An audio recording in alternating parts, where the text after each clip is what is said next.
hell?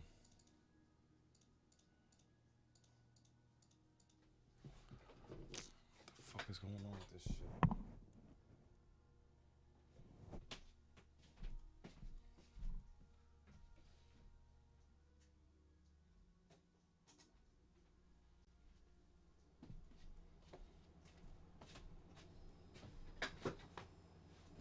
Let's see.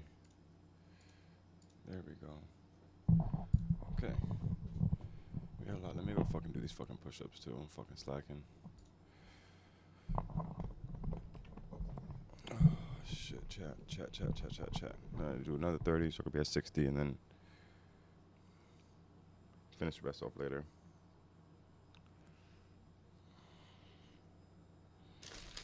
Where the fuck is my clipper at?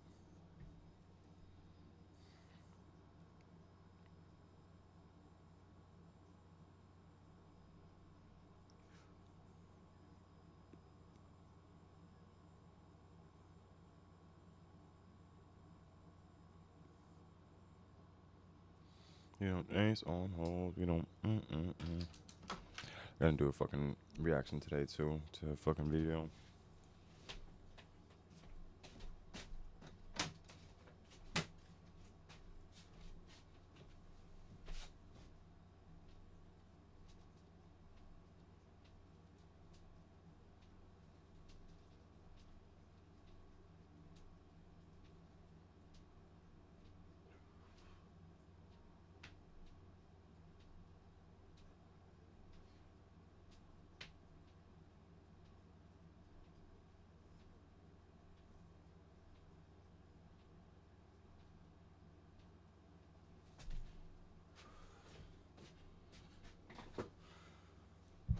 All right.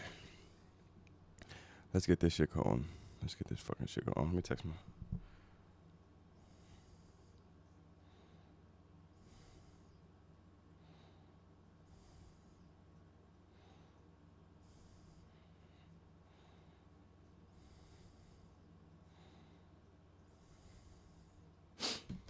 All right, chat. All right, chat. Let's get the fuck to it. Hope everybody's having an amazing day. Oh, let me start recording this motherfucker.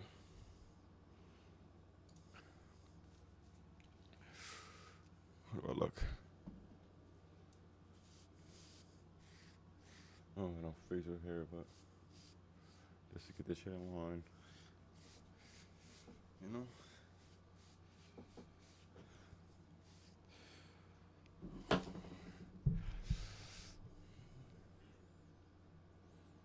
Okay.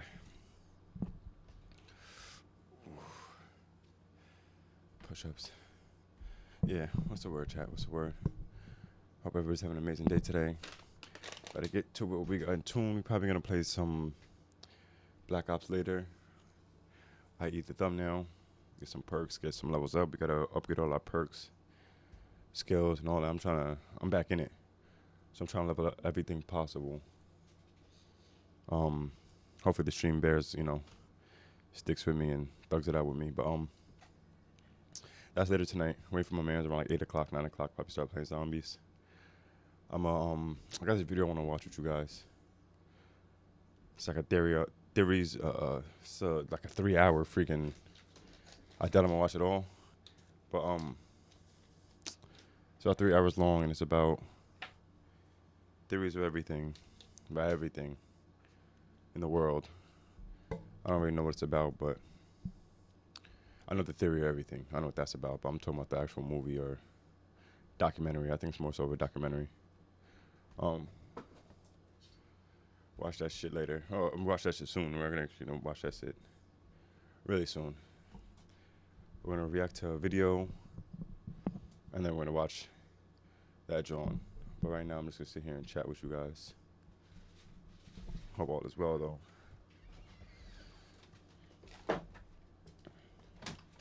In my fucking desk, huh? All right, copy.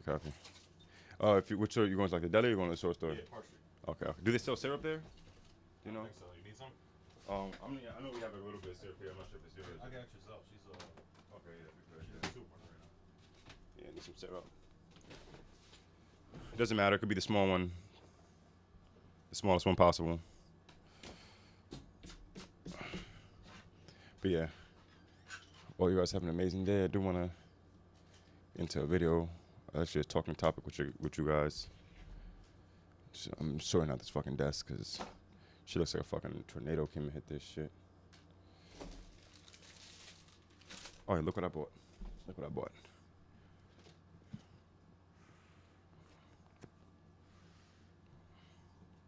The Venom piece, 565 pieces. Just a Venom head. That's what it looks like. God damn, this fucking light is in the way. There we go. Okay. Yeah.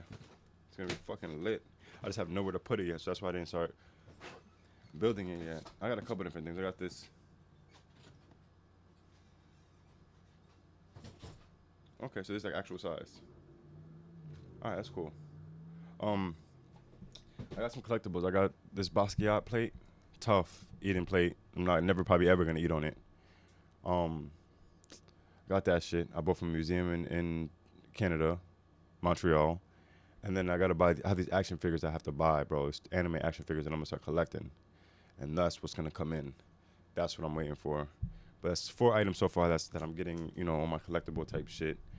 Later down the line, I'm definitely gonna, when I have the room, I don't have the room, but I'm still buying stuff. When I have the room, I'm gonna go freaking crazy. Even if it's not like investments wise, it's just shit I like and shit I'm that type of person when it comes to clothing, items, toys, action figures, anything. I don't give a fuck what's popular or what's in and shit like that. I like what I like and I'm gonna buy it. And I'll wear that shit, or put it, represent it. So, yeah. Later in line, once I get to where I want to be, that's my whole journey I'm on right now. Once I get to where I want to be, and I have my, my apartment, my house, or whatever the case may be, it's gonna be most likely an apartment. Yeah, I'll start having my collectibles. I'll start really showing you guys it and doing tours and vlogs and all different types of shit. But one thing I want to talk to you guys about today. I don't know if I'm the only. I know I'm not the only one because I know people have thoughts and things come to mind. But as of late, since I've been on this path and this journey I've been on, I've been having a lot of these thoughts come to my mind, and it's like general thoughts, and it's like I feel like I have to get it off my chest. I feel like I have to make a post about it or record myself and speak to the world in a sense. If that, yeah. I don't know if I doubt I'm the only person in the world that has these random thoughts that come to my mind that could speak to a certain person or a certain metric of the world that need help or need to hear what popped up in my mind. So yesterday I was at work and it was like 1 or 2 o'clock in the morning, maybe 12 o'clock. No, it was earlier. It was like 10. Yeah, it was like 10 o'clock. And I had this thought, and it was just like how people want to change themselves. Like people just want to fit in and not be who they are and put this facade on and show this character that they're not and all of the above. Trying to fit in with friends or not being who you are because a girl wants you to be a certain kind of way or a guy wants you to be a certain kind of way. So you're sacrificing yourself and suppressing yourself and who you are for a person or a job or anything, family member, anything. I had to clean my glasses; they were pretty dirty. So my thought that came in my mind yesterday was like, yo, we all have a divine spark in us. Each and every single one of us, as human beings, as animals, we all have a divine spark in us. Our soul, our, the thing that connects us to everything. We're all intertwined. We're all interconnected. We are all one, regardless of race, religion, creed, politics, any of that stuff, skin color. None of that matters at the end of the day. We are all hominids. 2 arms, 2 legs, 1 head. Okay? So this thought came to mind. It's just like, yo, we are all why do people try to fit in so much? And I understand it's like a social norms, just try to be popular or try to have the newest shit on. I don't know why I put quotes around that, but just to have to be fly and or to flaunt this lifestyle of traveling, fancy cars, nice clothes, chicks or guys, being on boats or partying or clubs and or everything. But what we don't see is the happy families and I'm not trying to go into a tangent. That's a whole other tangent I'm not trying to get into.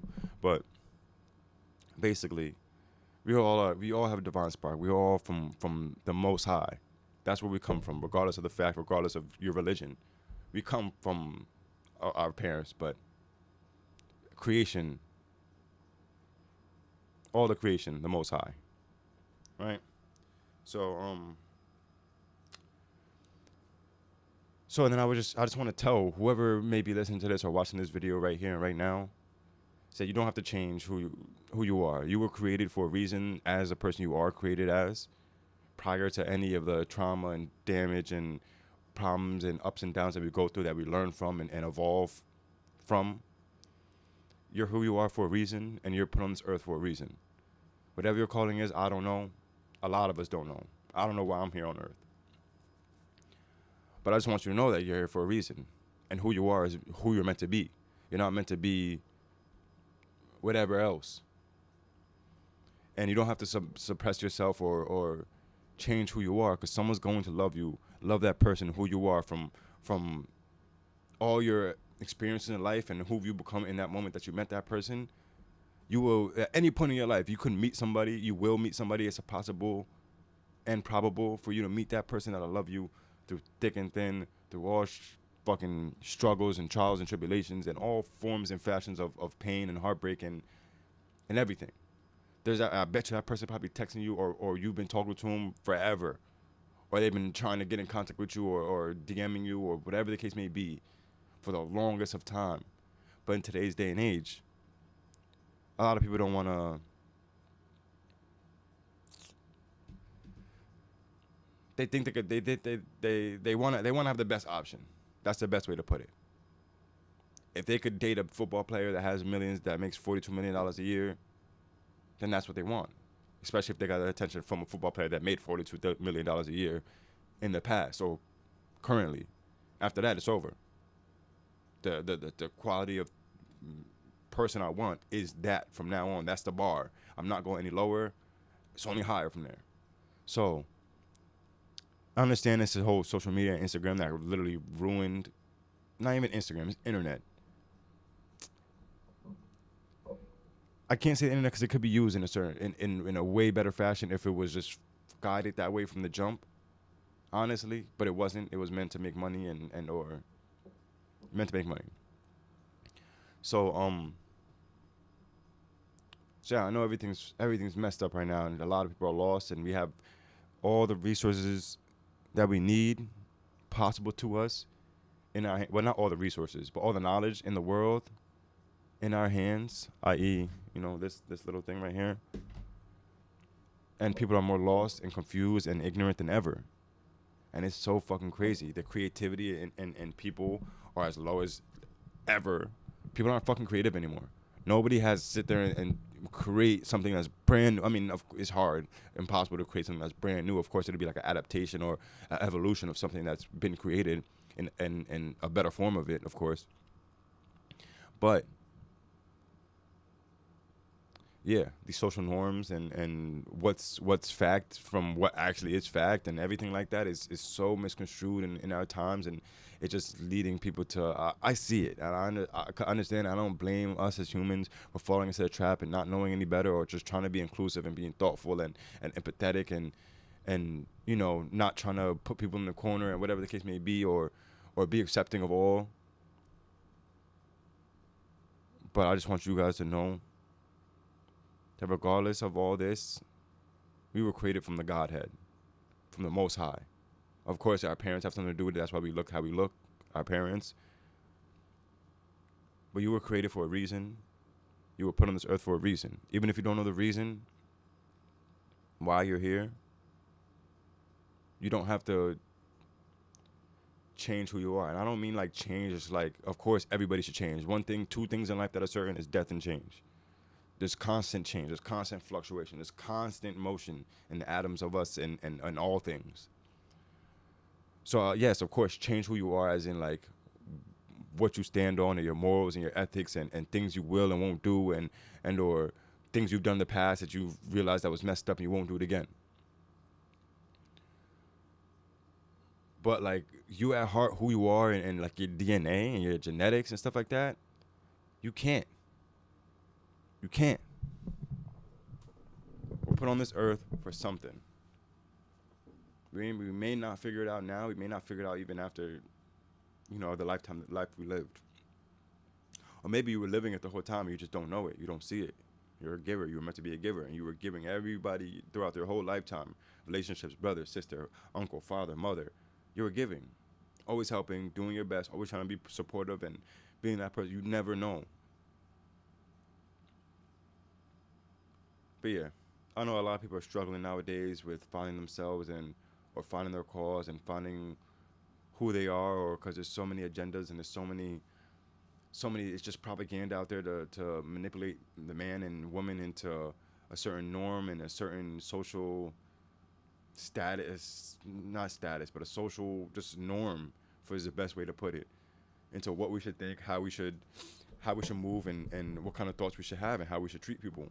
And of course, it's morals of treat everybody how you want to be treated. Baseline. There should be no other thing about it. If you want to be a piece of shit and get treated and be a piece of shit to people, that's how you should be treated. That's neither here nor there. But yeah, I just feel bad for this newer generation with the phones and growing up their whole lives with phones and the popular kids nowadays are like the kids that have 10,000 followers or some stupid, I don't know what it is, I'm not in school, but I would assume the popular, growing up in the 1990s, dating myself, born 1995, popular kids in my time period were the movie shit, basketball players, football players, the best dressed, the fly kids and stuff like that. Now, I guarantee you, and fly kids might still be the popular kids. Sports people are probably still popular in a way, but I bet you if you're sitting there if you move to a new high school and you have 10,000 followers, and you're just a person that posts cool pictures and just like you're real artsy and you could just take those angles and all that other shit, you'll be more popular than the average, not even the average person, but from the football players and all this. Everyone want to hang out with you, want to be posted up by you on the internet and all that. That's how it is nowadays. It's scary. So I just feel bad for this younger generation because it's a whole different ballgame for them. Like with us, we would get in school, we would say we got into a fight in school, bing, that's only talked about in school. People link up, there may be a video, whatever the case may be, that's just not viral throughout people in Europe seeing that fucking fight and fucking all over the world, and the national news and all this other shit. Nowadays, bro, that shit is fucking forever. That fight is forever. I mean, our fights are still on the internet, but it's not like what it is now. It's just your popularity, it's clout, there's all this other stuff that come with this stuff. And it's a detriment to society and a detriment to the kids and it's a detriment to everybody. Everybody. I just feel bad, but hey, it's a life, it's a path, it's a journey we're all meant to go through, and I hope you guys all learn before it's too late.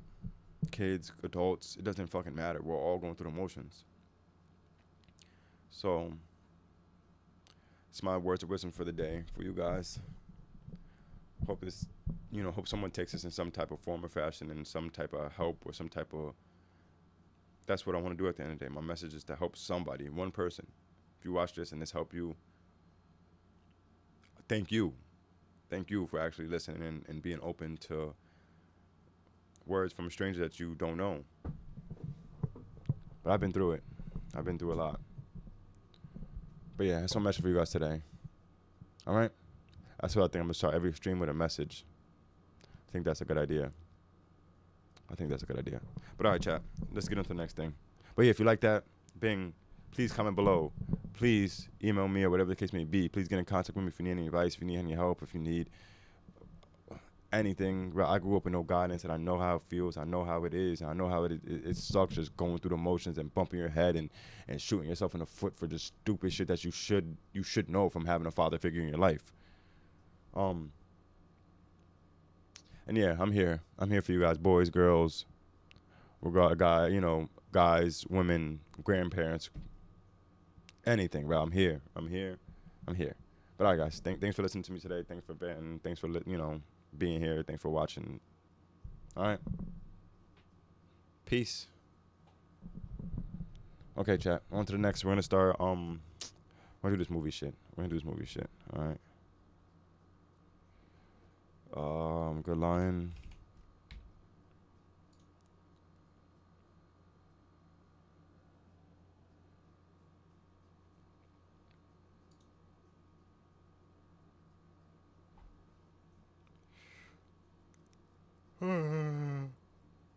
Windows down. Oh, we gotta react to this music video. Hold on. That's what we gotta do. That's what the fuck we gotta do. Alright. Where's my son at? The hell is his name?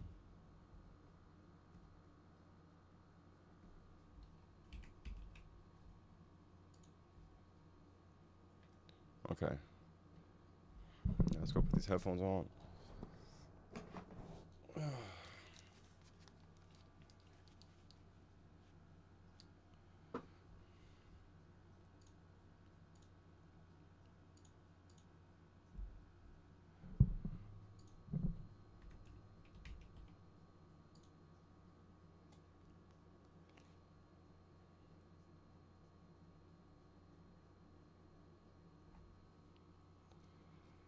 How do I do this shit? Home.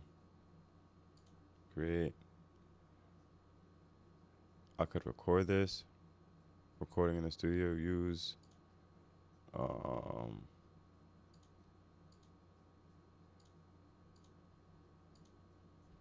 Title.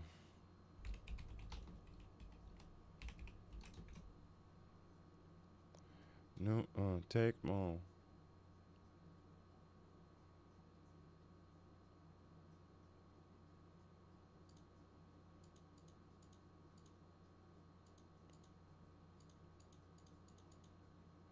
Aha.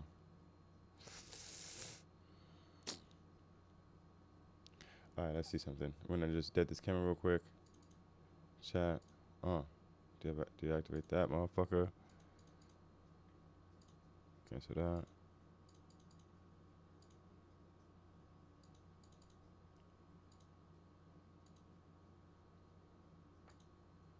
New money, take more.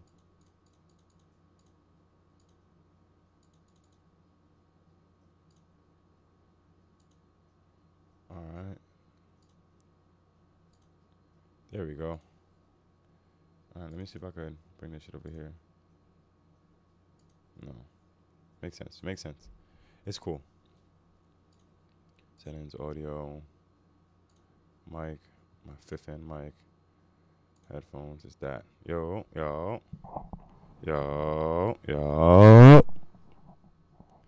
Alright, cool.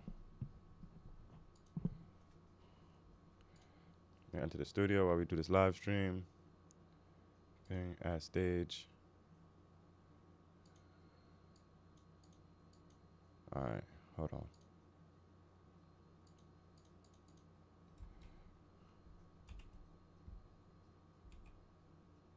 Okay, see, I'm doing the wrong thing. Aha. How do I record this on here? Can I?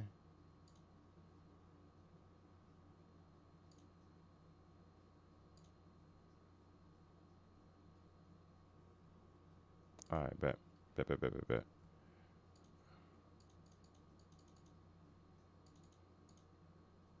Wait, how do I put this fucking...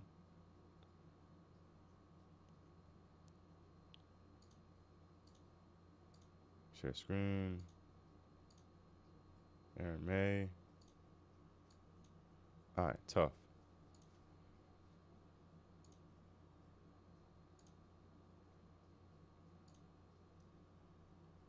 Nah, see, I need something like... I'm outside this shit. Yeah, and this shit is like... on screen. This shit my motherfucking recording?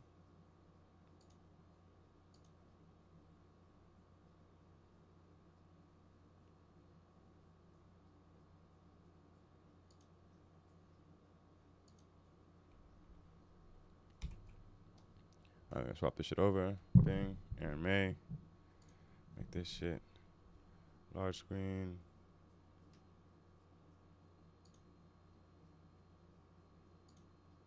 Ah, I see what I did. Okay, let me stop sharing the screen.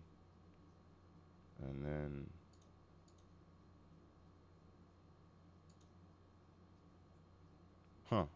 okay, so I do need it.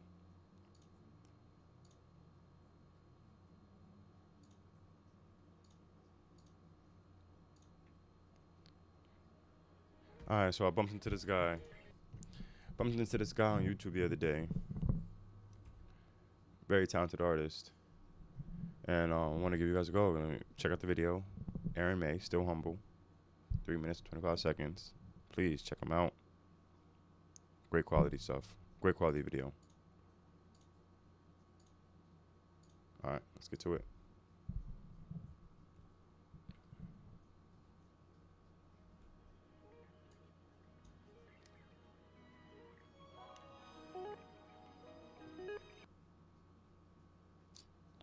It's because he streams, huh?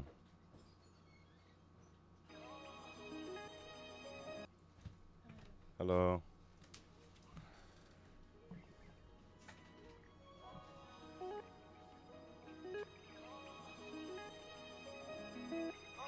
Oh, I see why.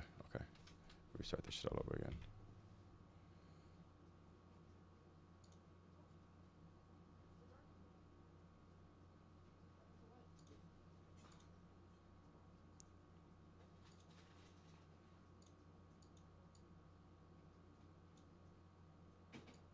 No, take more.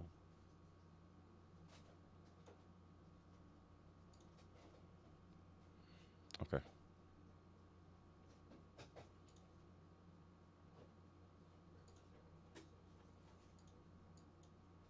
Okay. Redo this. Today we're watching a video from Aaron May called Still Humble. Just bumped into the shit the other day. Yeah, motherfuckers. Have to hear this shit. Alright? Get right into it. Get right into it.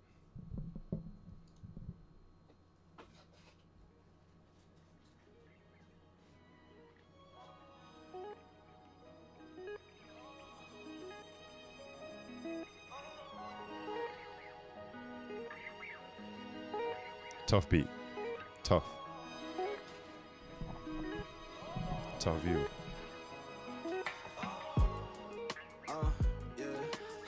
Put a couple M's inside my bank and I'm gon' steal hustle. Riches in the room, but you ain't thinking. I'm just real humble. You can feed a nigga off your plate, but that won't kill hustle. Facts. What? Crew get my own with no complaints since I was a little young. All odds against me never mattered, it's gon' take more. Come to me, no fucks about some status, I won't bankroll. I ain't flexing bitches, these niggas can have them, I don't chase. Can't do nothing for me for real. Lose some, make more. Take a couple sips on my Outfit is hard too. That outfit is fucking hard. You will hate those. You ain't true if you break code. Let's see who got it in. Come from broken pockets, couldn't even buy the cheapest dollar dinner. Now you praying God forgive him. Way to start like got him sinning. Run some niggas Come on now. This is when I don't want to fucking happen.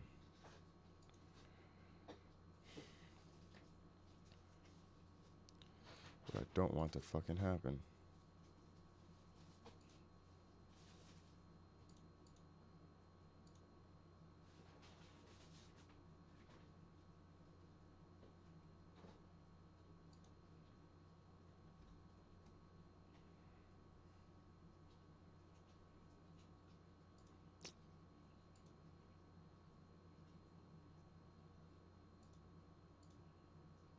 Come on now. What the fuck happened to the recording?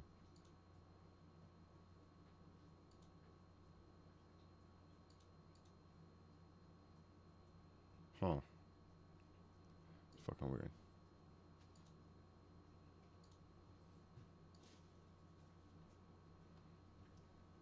Fucking weird. Let me see.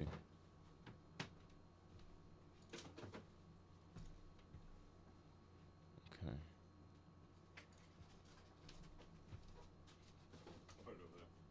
Copy. Okay, I thought my shit was tweaking.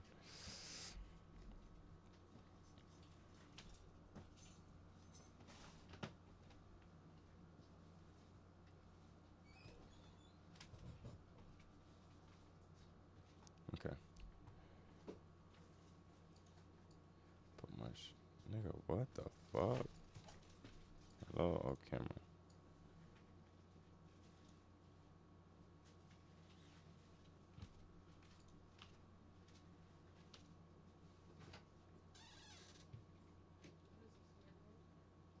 No, it's the end of the Star Wars.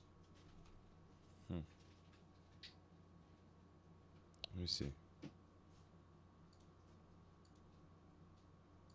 Let me just see.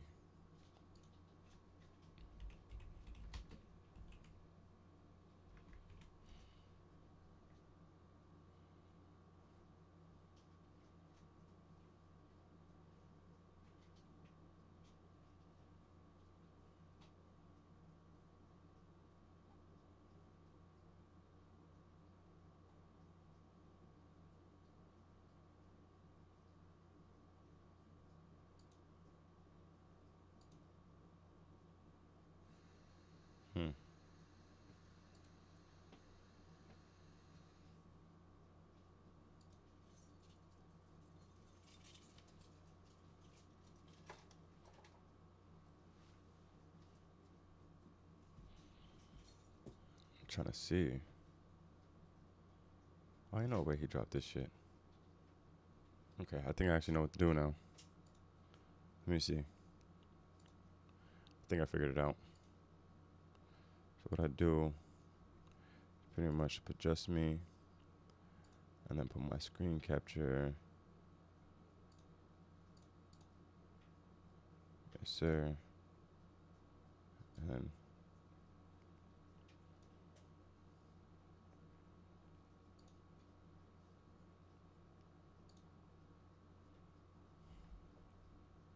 make you a F11. Bing.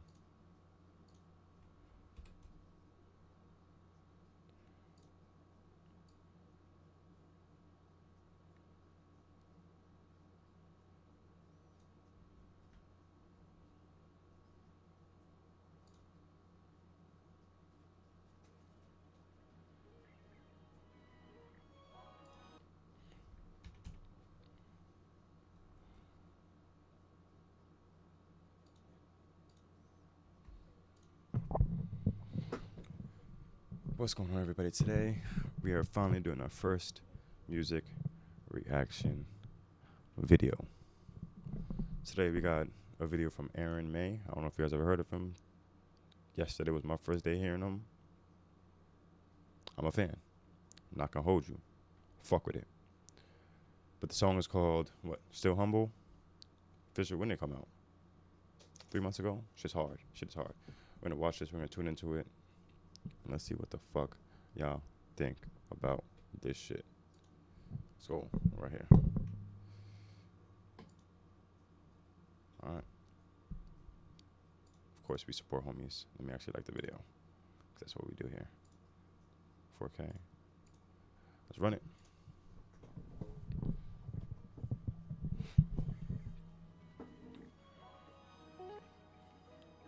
What city is this? Canada?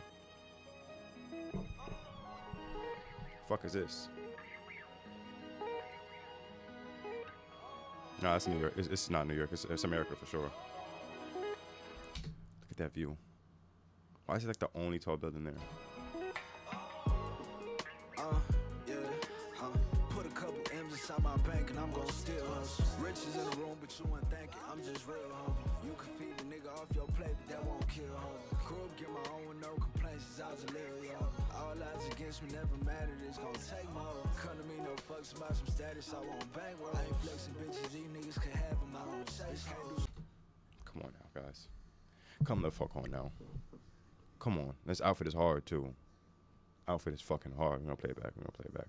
We're gonna bring it right to the balcony. Shout out to, who is it? Cash Jundi. Five. This outfit is hard. Put a couple M's inside my bank and I'm gonna steal hustle. Riches in the room, but you ain't thinking. I'm just real humble. You can feed a nigga off your plate, but that won't kill home. Grew up, get my own with no complaints since I was a little young. All odds against me never mattered. It's gonna take more. Come to me, no fucks about some status. I won't bankroll. I ain't flexing bitches. These niggas can have them. I don't chase hoes.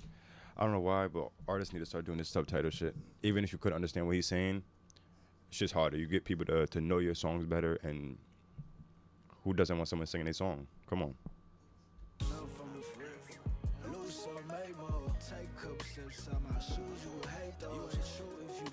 Let's see who got it in them. Come from broken pockets, couldn't even buy the cheapest dollar denim. Now you praying God forgive them. Way to start life, got them sinning. Round some niggas that put faces on the shirt like they make clothes. I assume maybe he's down south, Georgia, Atlanta. Could be Detroit or some shit too, but he don't sound like he's from Detroit.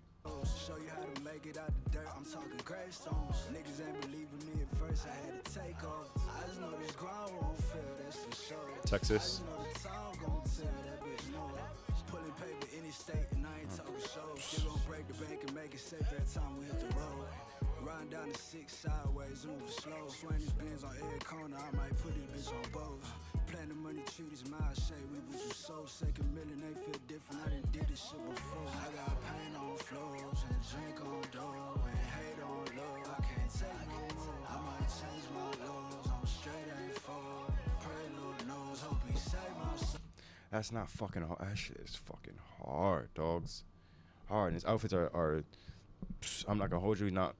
I mean, this sweaters and mirror you, but it's some shit anybody could pull off. That's what I like about niggas. Don't got no fucking diamond. I mean, he got bracelets and watches and shit like that, but he's not really flaunting on some. His outfit's a regular outfit any man could pull off. Just gotta buy it. That shit is tough. And his other outfit too, when he's in front of the fucking AMG, calm outfit. Calm outfit. He's not going too crazy. I mean, you might spend a lot of bread on it, but it's a common, basic, comfy outfit, and I fuck with that shit. I'm the one that made it happen, ain't had no one put me on. I'm the one that took that action, ain't had no one prove me wrong. I'm the one time pay the stacks, if I ain't hurting, I ain't growing. Facts. I chose it back and I didn't turn to something golden. Yeah, my shit. I'm getting both sides, real, wrong, everything. Now my cup runneth over, like God came and pull me up. Paid a high price for every line while I ain't See? supposed to. Calm outfit. Calm outfit. Any man that has this outfit, maybe a $130, $150 outfit, $200 at most. Like I'm talking about, like not the actual brand of clothing that he's buying, but you could wear the same fit. You could make it a fit that's so close to this easily with less than $200. It get more expensive, you don't practice what you Shirt is preach. hard. Nigga acting street when he died trying to throw a punch. Say that shit PC, I be lying, niggas so cruel. Grateful every day that I'm alive, niggas know so. Safe to say these dreams of mine, it cost me some peace. But at least shit by 21 had 223. Ain't no lease, I'm the owner of this moment, so receipts. Hard to reach, if I aim ain't no improvements, I won't speak. That's the difference. Niggas talk to flex, so I don't feel them. Know these blessings came with curses, that ain't stopping me if you get them. I got pain on floors and drink on dough and hate on love. I can't take no more. I might change my laws. I'm straight, ain't fall. Pray Lord knows, hope he save my soul. I'm the one that made it happen, ain't had no one put me on. I'm the one that took that action, ain't had no one prove me wrong. I'm the one trying to pay the stacks, if I ain't hurting, I ain't growing. Life chose me, I chose it back and I didn't turn to something golden. Hard. Hard. I'm gonna have to look into that shirt. That's hard. It's a great fucking song, dogs. Great fucking song. Please let me know what the fuck y'all think below. If I put you on, if you ain't never heard of him, let me know what you think. The first time I heard this shit, I'm like, yo, this nigga's nice. I don't know if he's. I mean, I obviously been dropping some. Yeah, it's 4 years ago. Okay. Let me know what y'all think below. Comment, subscribe, like, all that good shit. If you want to stay, we're going to run this shit back another time. So stay with me. Bear with me. Let's rerun this shit. Right back to the balcony.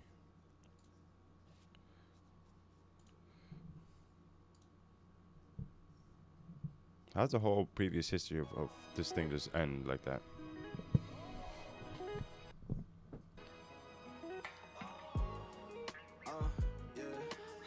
Put a couple M's inside my bank and I'm gonna steal hustle. Riches, put a couple M's inside my bank and I'm gonna steal hustle. Riches in the room, but you ain't thinking. I'm just real humble. You can feed a nigga off your plate, but that won't kill hustle. Grew up, get my own with no complaints since I was a little young. All odds against me never mattered. It's gonna take more.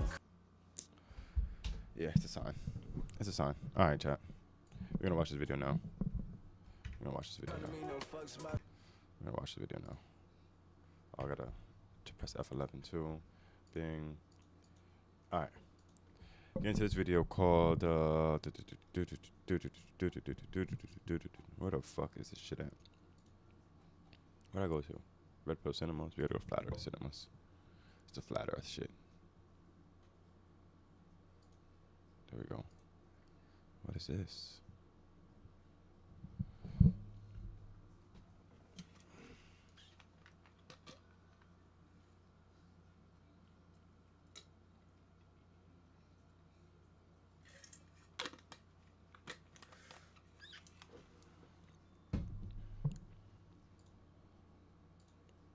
Okay.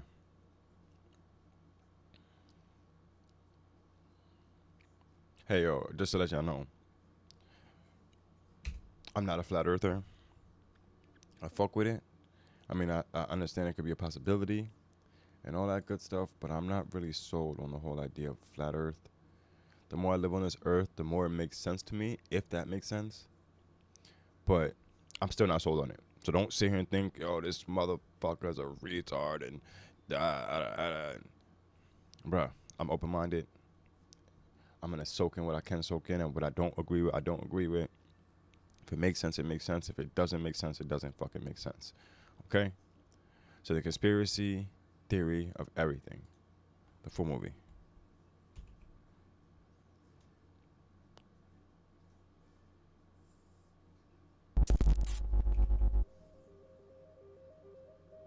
Hold on, let me go put this up here.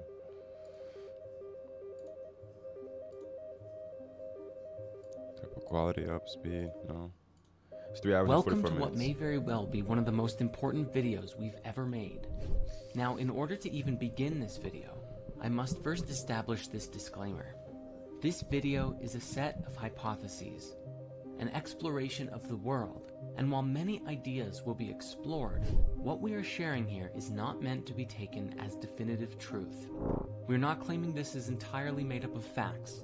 Rather, we are attempting to explore a deeper, perhaps darker, area of human consciousness and see the bigger picture of what is really going on. Please have your own experience, do your own research, and don't be afraid to go deeper down the rabbit hole. For the truth is often stranger than fiction. There's no denying that the collective human consciousness is in quite of a pickle today. It is chaotic and overtaking itself and all of nature. Because of the internet, we have nearly real-time access to information, and yet most people are only seeing a particular slice of the story. For example, the algorithms behind what you find when you use Google, Facebook, YouTube, and almost every other social network are designed to show you what you're already looking for, or what the computer code thinks you want to see based on other people's behavior. Unless you're actively searching for new information, to find something different, or follow someone who is creating content that is going down rabbit holes and sharing what they find. I'll be right back. We'll get some snacks. I'm gonna go get some snacks and roll up and shit. Let me just text my man, because my man's supposed to be on at 8 o'clock. Let me just hit him.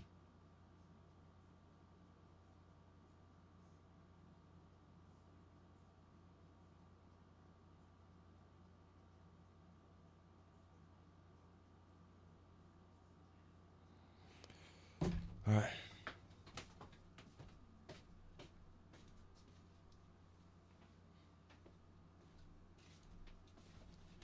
Would I be wrong for this and this? It's like a either one, you know, like how wildin', right? Wildin'. Oh well. Yo, if y'all don't get fucking shit that just oh fuck. If y'all just don't get shit that says ingredients, apple, sugar, water, cinnamon, that's it. There should be nothing else inside fucking applesauce. Nothing. This is cinnamon applesauce, obviously, but nothing. Doesn't even need fucking sugar in there, but we'll take it. This and my little snacks together. We got these flaming hot cheddar sour cream motherfucking Gibbs. Come on, camera, get right, bro. Whatever. What the fuck ever. And last but not least, yes sir, motherfucking pumpkin pie.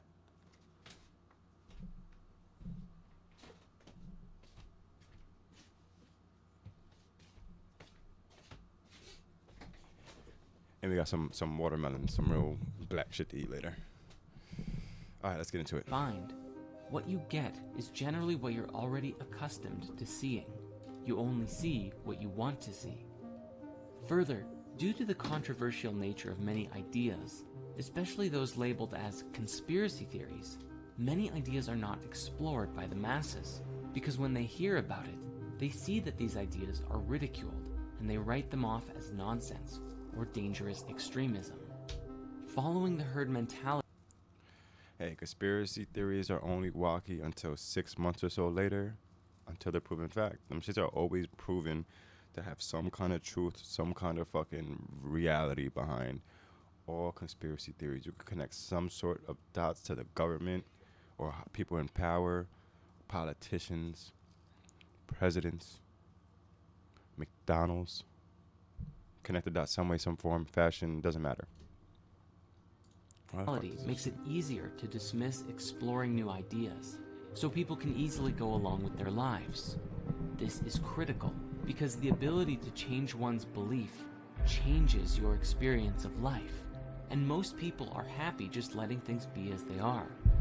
A minority of people are compelled to seek higher truth at all costs, and a very certainly little number. Most of us know that sometimes it can be very hard to empathize with those who choose comfort over following their passions. As the saying goes, you can take a horse to water, but you can't make it drink, and trying to convince others to think differently only leads to distress on everyone's part. As many ancient texts will suggest, this is not how true wisdom is passed on. This creates a sort of self-created deception and distraction from the bigger picture, which is rarely explored. If you're already familiar with spirit science, we've talked before about how everything is connected. This was even a fundamental Wasn't I part just saying of this my shit own earlier? awakening, where I had a transcendent experience that all things were one, unified and stemming from and linking to a singular greater whole. Yet The today, Godhead. and the struggle of human consciousness, is that most people are not seeing it, simply not looking, or not even wanting to look. In modern science today, there are many scientists searching for an all-pervading theory of everything, something that unifies quantum mechanics and the theories of relativity. And so today, we respectfully present to you the conspiracy theory of everything. Of every fucking thing. I invite you to watch this with the intention of self-reflection, for as is the nature of consciousness itself, pointing the finger and blaming others only creates more of the same cycle that we've been trapped in. Liberating ourselves from the illusion is the only way to really break free of the shackles that bind us to our lower state of being. Okay. Let's get to it.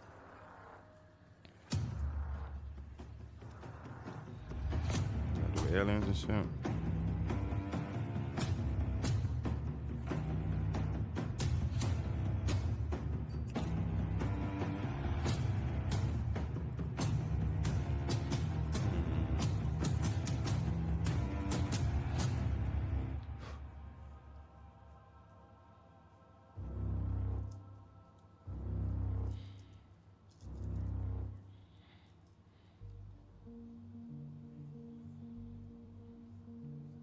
Our conspiracy Was that a theory of Merkaba? everything begins first with the demiurge.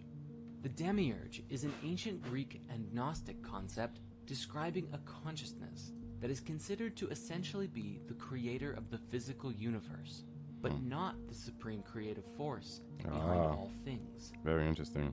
A good way to explore this idea is through The Matrix, a science fiction story that suggests everything we think we know of as the real world is nothing but an illusion, a false world within which most are imprisoned, unable to effectively identify what is real. As people go about their day-to-day lives, They think that their world is authentic, but that every individual is truly plugged into an artificial reality severed from the real world. While people suffer, there is a tremendous benefit to the ruling overlords, who in the film were a form of AI. As it relates to the robots, us, yeah. this AI is in essence the Demiurge. The Demiurge was described as a force, a deity, or a consciousness who was responsible for the creation of the physical world and reality. However, in a way, it had imposed itself over top of the true reality, the supreme oneness that created. Try to present itself as God, i.e. why? Don't praise false gods. It's a fucking thing.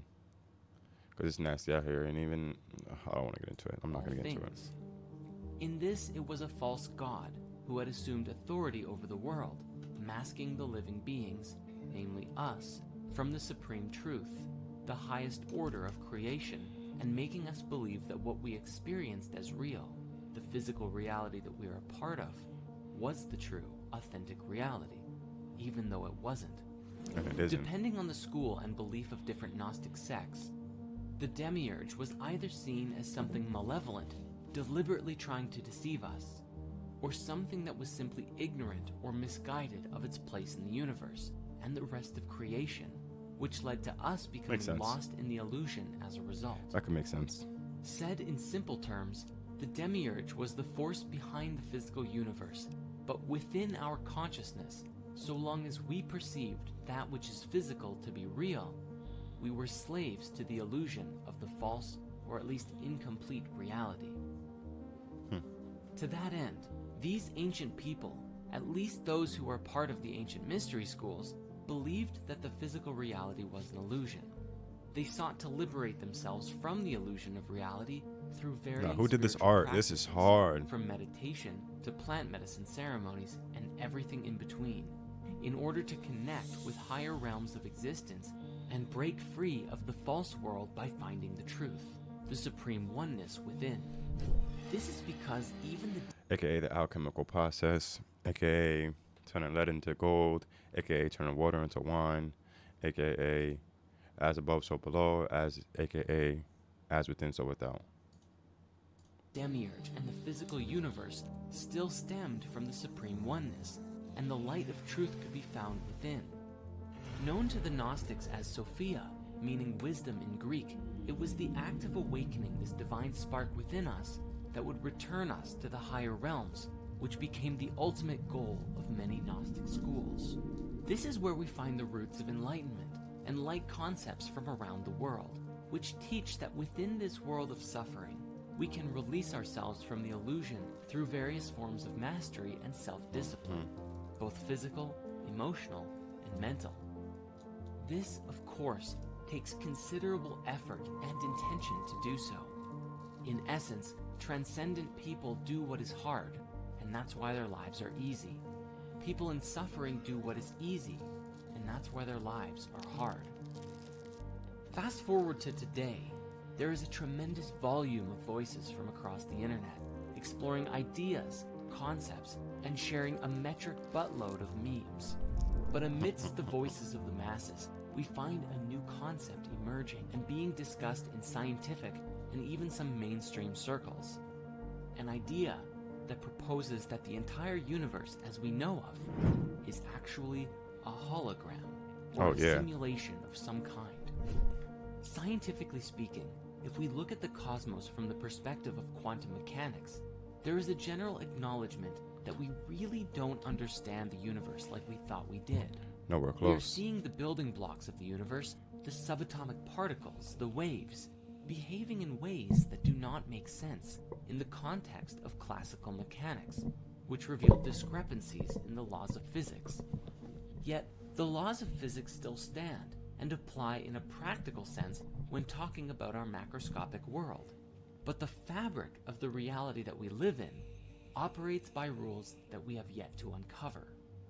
The holographic universe seems in principle to be very much like how you might expect a movie and a projector to work in tandem. When you watch a movie, you enjoy it linearly, going through it one frame at a time, usually at 24, 30, or 60 frames per second. The stories on the screen follow a narrative of some kind, and generally speaking, there are definite laws that make up the universe you are experiencing in the film. Where my letter at? Yet, the quantum world, on the other hand, is like being able to observe the entire roll of film timelessly at any point, which includes zooming in on individual frames, playing things backwards, forwards, the sequels and prequels all at the same time. The particles and waves that make up our reality are not... Was that Limitless? That was Limitless, right? With Scarlett Johansson? I know they have the show and they have the movie, right? I'm not tweaking. Linear, and could potentially imply notions of retrocausality. And while they too follow their own set of laws, they are different from the world we exist in at a macro level. Another example of this is found in computer code. What you are seeing on your computer or phone screen at any given time is a filtered projection of what is really going on underneath the surface, designed to be easy for you to Ones and zeros. Yet, under the surface of these machines, there is a computer language that is incomprehensible to nearly everyone. Languages like binary and machine code are too simple to make complex algorithms effectively in. Instead, programmers use higher-level languages designed to be understood by humans to write code that is then translated into the lower, base-level machine code and then binary at the bottom. What you are seeing when you look at your phone or computer monitor ultimately comprises mountains of ones and zeros that lay under the surface of the digital world. Try to tell you. Just like what is under the surface of our own reality.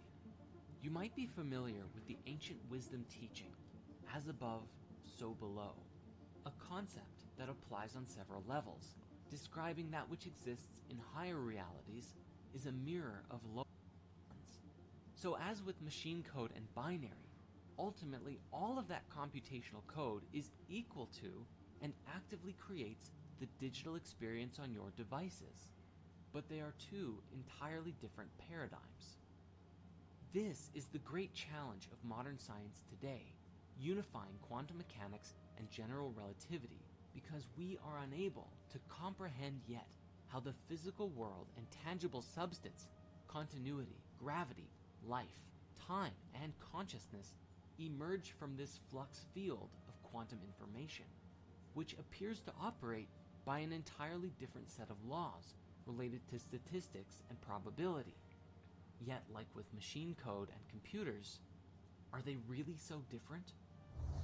The question then becomes, as many are theorizing today, could our entire reality be nothing more than a simulation? An artificial reality that our consciousness is plugged into? There are some oddities that have been captured on camera that some people believe are glitches in the Matrix. Now maybe these oddities are fake, who knows? But as an example, we do have this curious clip of a bird who is perched in midair without moving before flying away. There was also this news footage from Russia several years ago that someone caught an individual levitating on camera. But when the guy with the camera called out to them, the girl dropped down and ran away. Now again, I'm not trying to say this is hard evidence of a real-life Matrix, but it certainly compels curiosity. And this is what it's really all about. Humanity living in the question, in the mystery of life. And these strange occurrences that beg us to ask the question, what is the true nature of reality? Now, on that note, I encourage you to please do your own research and go down these rabbit holes yourself and make up your own mind. In this way, you become a conduit of free thought rather than following in the herd mentality of that which has been established for you by the powers that be and society at large. Even if the laws of physics as we know them today say that this is impossible, levitation or birds perched in midair, we also know that the laws of physics are incomplete. We don't even know how to properly fit gravity into our standard model of physics, and perhaps unlocking these secrets will change everything for us. And this brings us to our primary key, where we begin with our conspiracy theory of everything, the basis from which everything to come will build off of. The demiurge is, in essence, a lesson about the illusion of reality, that the entire world as we conceive it to be is based on what we perceive with our physical senses, which is a limited experience of the totality of that which exists. All right, he's spitting. So, what I can add to what he's saying, is we are limited to our 5 senses. At the end of the day, we have 5 senses: touch, taste, smell, hear, and sight. Right? That's 3D senses. There's the thing like the dog whistle, i.e., for example. We can't hear that shit. We go blow it. We don't hear nothing. Dogs do. There's colors. There's a spectrum of colors that we don't see. I know that all of us know that we're all colorblind to a certain color. And say it's a brown, say it's a blue. I'm colorblind to a certain shade of blue. And say my partner over here, my ghost right here, could see that shade of blue. And I sit there and say, yo, that looks purplish. And this person, no, it's blue. It's a light blue. Da da da. And just my color spectrum is everybody has one color, at least one color that they're colorblind to. And yeah, so we're limited to these 5 senses in this 3D realm that we're stuck in. So we're very limited in what we experience, what we see, what we taste, what we smell, what we hear, everything. That's what I can add on to what he's saying. He's probably gonna touch it because he's touched things, as I said, as above, so below. He's literally touched the topics that I was just talking on. But let's see. I hate how this fucking space button doesn't work. This idea suggests that the illusion of the cosmos is incomplete, and as long as we believe in only it by itself, we too shall remain incomplete. We are living within a material universe, yes, but there is more to the cosmos than just that. And as long as we choose to believe in this limited reality, we will continue to perpetuate its existence. It is only by embracing that which we don't know and asking the right questions can we break free of the fetters that bind us. In the Emerald Tablets of Thoth the Atlantean, there is a great deal of discussion that describes the human soul as a light trapped in the veil of the night, a metaphor suggesting that the night is the illusion of separateness, the soul disconnected from the supreme oneness, or simply trapped in illusions in general. Basically anything that is not the highest truth. It is the unilluminated mind that actively creates the reality that it perceives to be real, and as such, humanity lives out its days in the dark, veiled in the illusion of one's own beliefs, disconnected from any higher reality. This was portrayed excellently in Marvel's Doctor Strange, when Stephen denies anything beyond the material universe, And she hits him. and then is shown a glimpse of the multidimensional nature of reality. Astral That projected. thoughts are things. He is shown that all of us steer the reality field by our conscious intent. But yet, as we become complacent in the creation of our lives, we give up control of the driver's seat. But then the question is, who is driving the ship? Literally anyone and everything else. Carl Jung called it the collective unconscious, the collective mind field of everyone whose thoughts and feelings influence our own very decisions and actions by the concentration of their energetic weight. Whether it be the media, the news, advertisements, what your family or friends tell you, or things that you just happen across on the internet. Ultimately, all of it is processed by our egos, which shape who we think we are as we disconnect further from the nature of our being.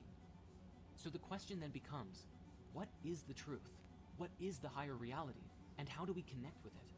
The ancient wisdom teachings describe that the quest for wisdom, or enlightenment, or the true nature of being, is a continuous journey into the unknown, and the illumination that we are active creators of our lives, not simply beholden unto the preconceived patterns that we've been following in. The great truth we must understand about the demiurge is that we are the ones who actively perpetuate its existence by believing in the physical universe as the ultimate reality. Your beliefs shape the reality that you experience, as Dr. Bruce Lipton has demonstrated through his work with the biology of belief. The beliefs and ideas that we hold in our minds can be scientifically proven to affect how our DNA and cells express themselves. If you believe you are a lowlife with nothing going on and will die alone and miserable, guess what kind of life you will lead?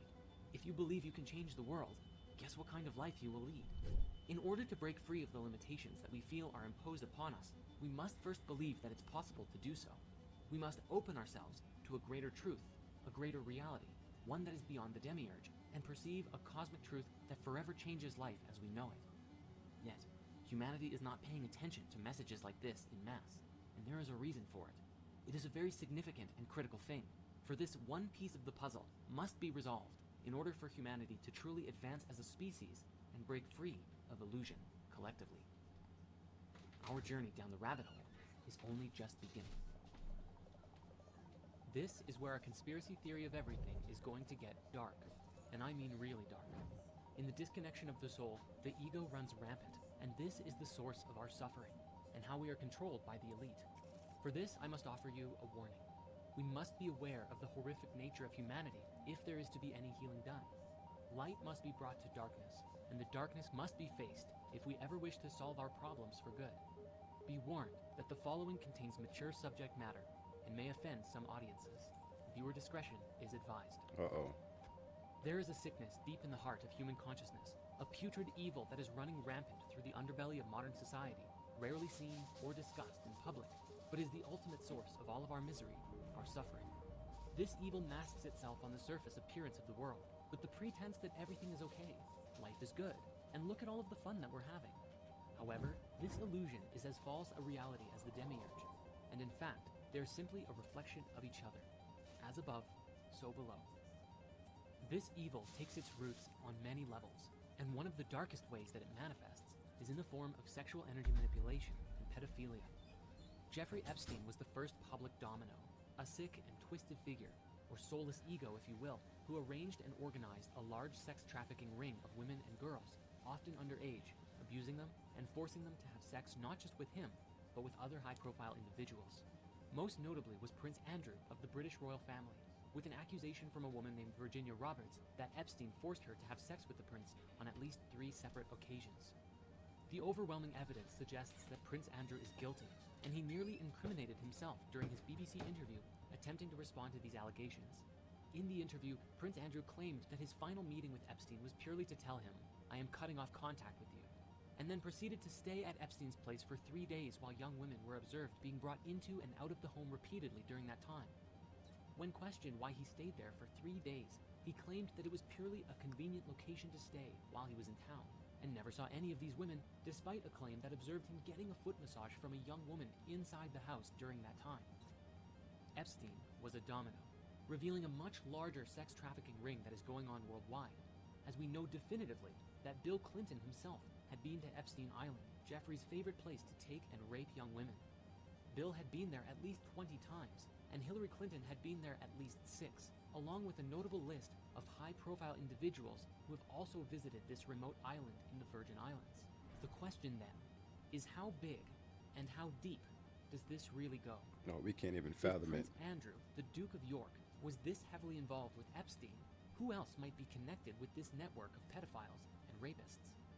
The Epstein scandal was akin to tripping over something big, and it's up to all of us to pull back the curtains and reveal what's really going on. The stories and conspiracy theories around this go very deep, suggesting that at the highest level, the ruling elite of the world sustain themselves on the energy of the innocent, that pedophilia and rape gives an individual a high, taking one's purity, shattering one's innocence, and giving them a feeling of power and authority over others through horrifying sexual energy manipulation. But this Also known as adrenochrome. That shit is real. isn't even the worst part, with stories of adrenochrome, a compound formed by the oxidation of adrenaline in the body, formed naturally when we experience extreme fear and stress. The pervading theory on the internet suggests that the ruling elite of the world use children in insidious rituals, torturing them, draining their blood, extracting the adrenochrome, and injecting it within themselves, providing them with heightened energy and the appearance of youthfulness, among other things. It should be known that adrenochrome first made it big due to Aldous Huxley's 1954 book, The Doors of Perception, discussing the nature of adrenochrome, and was later referenced in Hollywood movies including A Clockwork Orange with Drenchrome, as well as in the film Fear and Loathing in Las Vegas, which many suggest is the true origin of this theory. However, while it may be easy to dismiss this idea, there are certain anomalies that stand out when investigating this material. The biggest may very well be the conspiracies and scandals surrounding Hillary Clinton and a particular laptop previously owned by former US politician Anthony Weiner. On November 4th, 2016, Eric Prince appeared on Breitbart Radio, and he outlined the discoveries on the Weiner laptop that was being blocked by Attorney General Lynch. He said that they found a lot of really damning criminal information, including money laundering and the fact that Hillary went to the sex island with Jeffrey Epstein. Sidney Powell at Hillsdale College called out the FBI, claiming that there is a lot that can be prosecuted there, and that some of the police officers who initially were investigating the laptop saw some things that made them have to go and throw up. Shortly after that, the NYPD chief who was directly involved in Anthony Weiner's laptop case killed himself. Or at least, so the story goes. Then again, the official story is that Epstein killed himself. However, investigations into the nature of his death calls all of this into question, essentially suggesting that his death was not a suicide, but rather that he had information that he could have used to prosecute many high-level individuals, and someone shut him up before he had the chance to speak. As far as Hillary's emails go, many claimed that certain code words were being used consistently to refer to children for use in strange and mysterious events. Of course, the conspiracy gets even darker from there, suggesting that at the highest level, the control and manipulation of our species may even come from a non-human source, those of a reptilian nature. The theory suggests that Epstein was merely one messed up pawn in a much larger game of controlling and influencing the world order. Theories range as to whether or not these reptilians are physical shapeshifters, non-physical entities who control people's minds, or a scapegoat theory for something else entirely. The idea itself was illustrated very well in the movie They Live, showing people as weird aliens who used a particular signal from a radio tower to mask their appearance from the public, but were otherwise living Very among interesting. us and enslaving our mass consciousness. And you can watch our video breakdown of this movie right here on our channel. Nevertheless, the ones Like, pulling what all of the strings fuck? today are Come on generally now. called the Come deep on. state, the manipulative The group Kabbalah. controlling human consciousness through nefarious means. But with that, the mysteries of who is behind all of this aside, how exactly do the world elite control human consciousness? Due to the sheer volume of control mechanisms, here we're going to provide a lighter overview, and you are encouraged to explore these as you see fit. Fear and scarcity. At the highest level of control, fear is one of the most easiest methods to control the population in mass. This is a two-way street that binds the influence from the elite and us together, for we actively perpetuate the problem when we live from fear and scarcity, spreading it around to each other like a nasty virus. Fear can be used to corral people in all Is that supposed to manner be of Jew? directions, to take actions that are not in their best interest, or to give up their power and control to others. Our food. For the most part, all of the food that we're eating today is toxic, designed to subdue our creative energy, making us easily addicted to things that are unhealthy for us. Whether it's processed foods, rich with salt, sugar, and fat, or even our produce, which has been chemically engineered or sprayed with pesticides and herbicides. We can see this with Monsanto, who have actually patented seed and GMO production, disallowed the ancient practice of saving seeds, and ultimately controlled the food supply, but have masked it as providing the world food. We recently published a movie called Healing Your Body with Food, Spirit Science 33, which reveals the truth about food and where it comes from today. So we won't get super deep into it here, because there is a lot to cover. But if you want to go deeper into this, please watch that movie after this one is done. Ultimately though, the bottom line here appears to be that we are what we eat, and most of us eat far too much, and in that, consume too many harmful substances. Fluoride in the water. Some have said that fluoride is the metaphorical tears of the New World Order, and that it's their most widely used weapon against us. The idea, in a nutshell, is that governments put fluoride in our water supply in order to negatively affect huge populations and facilitate mass control, whether for financial gain through the health defects that it causes, or for the purpose of disrupting our connection to the spiritual planes. Any quick search of a fluoride conspiracy brings up notions that it calcifies the pineal gland, the organ in our brain that is often linked to consciousness and the third eye. The idea of the pineal gland being linked with consciousness originally came from the French philosopher Descartes, who argued that the interaction between non-local consciousness and the physical world occurred inside of it. If you dig into why water fluoridation began, you find a convoluted, suspicious mess, mostly centering around the aluminum production company Alcoa, who supposedly had a lot of toxic waste to spare that took the form of fluoride as a byproduct of aluminum production. After a single biochemist who was sponsored by them showed in a lab that fluoride affects cavities in rats in 1939, so the story goes, the first public proposal that the US should fluoridate its water supplies were made, not by a doctor, but by an industry scientist. Nowadays, our water is fluoridated in over 24 countries, Yeah, it's mostly in the bad. Western It's world. bad. According to The fuck happened to my researcher camera? Charles E. Perkins, who wrote the book The Truth About Water Fluoridation, repeated doses of infinitesimal amounts of fluoride will in time reduce an individual's ability to There we resist go. What the domination hell? by slowly poisoning a certain area of the brain, thus making them submissive to the will of those who wish to govern them. While there are unsupported theories that the Nazis used the chemical in concentration camps, or the USSR in their gulags, the threat of fluoride isn't just a theory. The work of Jennifer Luke in the 90s showed that by old age, the pineal gland contains the same amount of fluoride as teeth, having been calcified as we age. Further, a huge review on fluoride Interesting. toxicity published by the National Research Council in 2006 reported a range of negative side effects from fluoride, including decreased melatonin production and other effects on normal pineal function, which in turn could contribute to a variety of bad effects. Yeah, it's bad. In fact, studies from Harvard and China's Shanghai Health Institute may even have linked fluoride to reduced IQ in children, and even suggest that it could be toxic to a developing brain. As well as being linked to certain types of cancer, it's also been shown to destroy the male reproductive system in rabbits. The bottom line is, the benefit to risk ratio on water fluoridation is unclear due to a lack of good evidence, with most people not even knowing that they're drinking it. If the conspiracy theories are to be believed, professors doing this research have been met with numerous attempts to discredit them. Stephen Peckham, director of the Center for Health Services at the University of Kent and professor at the London School of Hygiene and Tropical Medicine at the University of Toronto, has had his research of water fluoridation rejected from mental health journals. Of course. He's even spoken out about being accused of statistics hacking and for research that made the link between fluoride and hypothyroidism. It seems as though someone does not want this info getting out. Entertainment and subliminal messaging. The entertainment industry has been a source of conspiracies for a long time, with often disturbing subliminal messages in children's entertainment, such as references to suicide and sex found in everything from Disney movies to SpongeBob. But it often goes deeper and darker. The entertainment industry, especially Disney, has seen several instances of hiring young children, making them into massive celebrities, making a fortune off of them, and driving them insane. This has also happened with the K-pop industry, with their so-called slave contracts that force the young singers into decades of servitude, having them work endless hour days and running them to the point of exhaustion. There are actually many instances of these young singers collapsing on stage due to exhaustion. This also links back to the conversation of pedophilia networks, for many celebrities have now spoken out about how bad Hollywood really is for pedophilia, including people like Brad Pitt, Elijah Wood, Evan Rachel Wood, and Corey Feldman. The news. The news often perpetuates a story that things are bad and getting worse. There is a consistent theme from the news of toxicity, and as people watch this in mass, we come to believe it. Yeah, fear-mongering. Perpetuated. The people running the news command more attention by spreading this kind of information because bad news gets more attention than positive stories, and therefore, we continue to create this reality.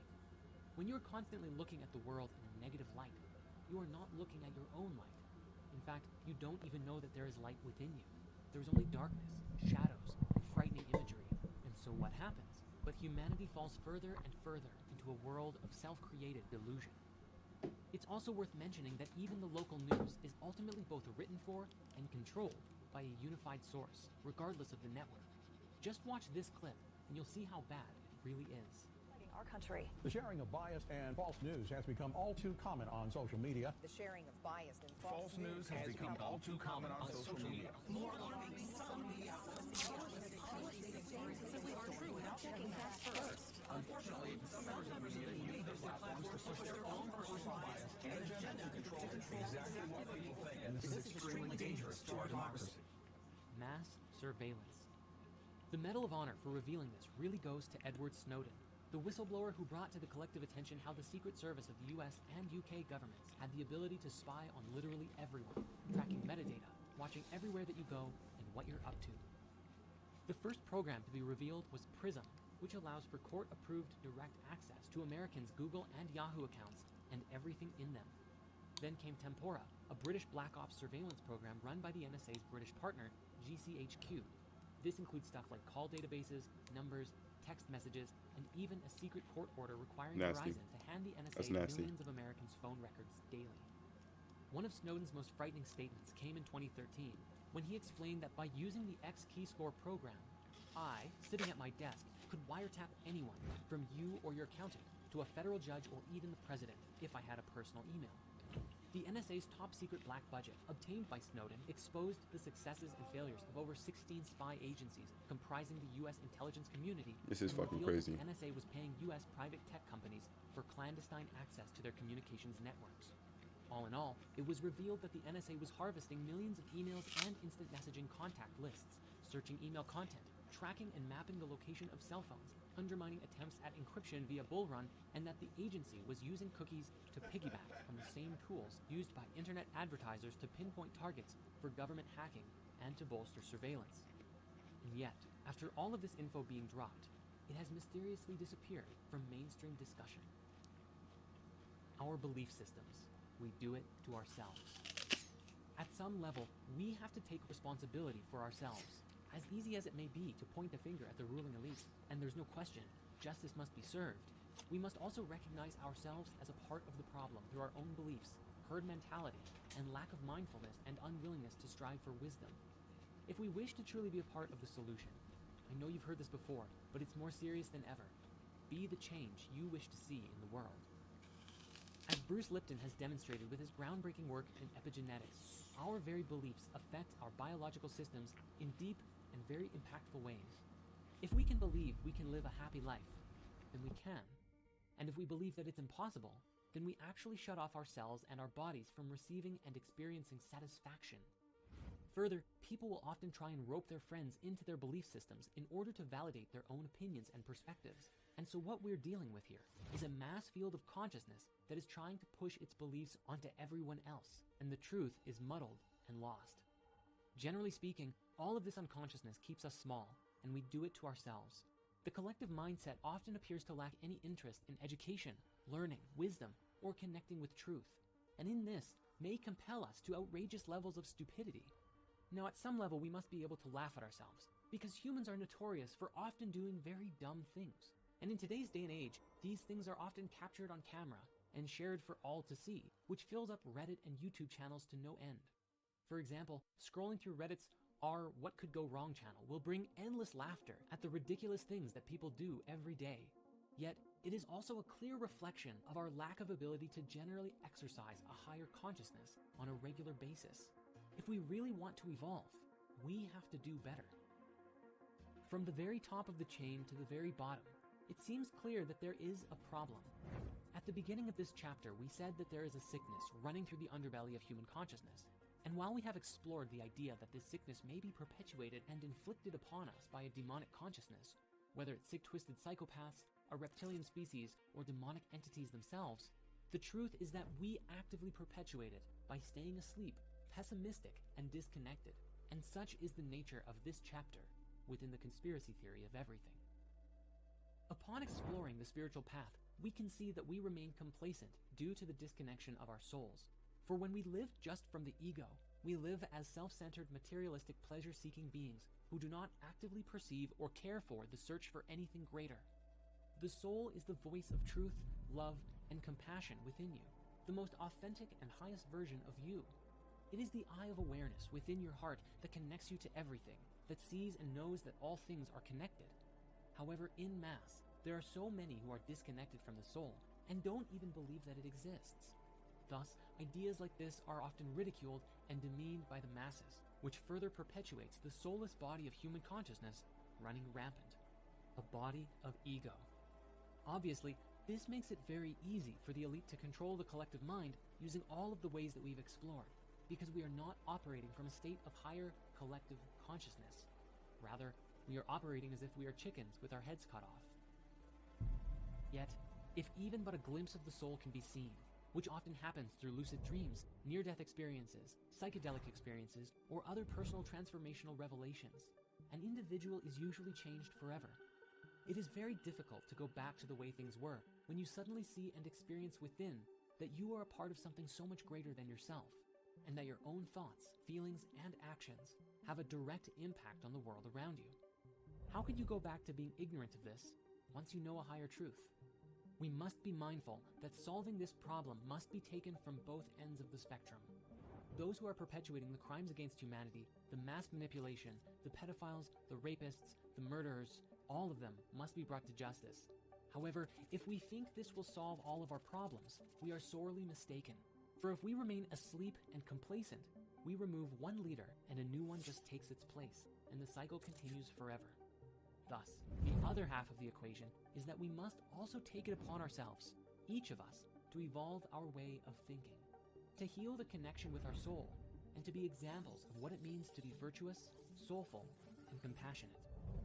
But again, this is only still just the beginning, for our journey of waking up also stands in alignment with the evolution of technology and the introduction of new tech that will forever shape the future as we know it.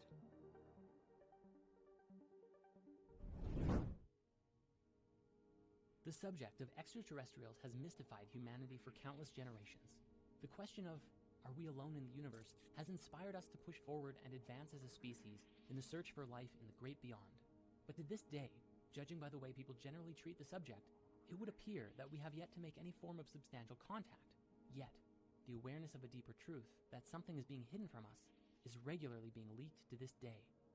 Let's start with some basics, which would be UFOs, which we all know stands for Unidentified Flying Objects, or as they're starting to be called today, UAVs, Unidentified Aerial Vehicles.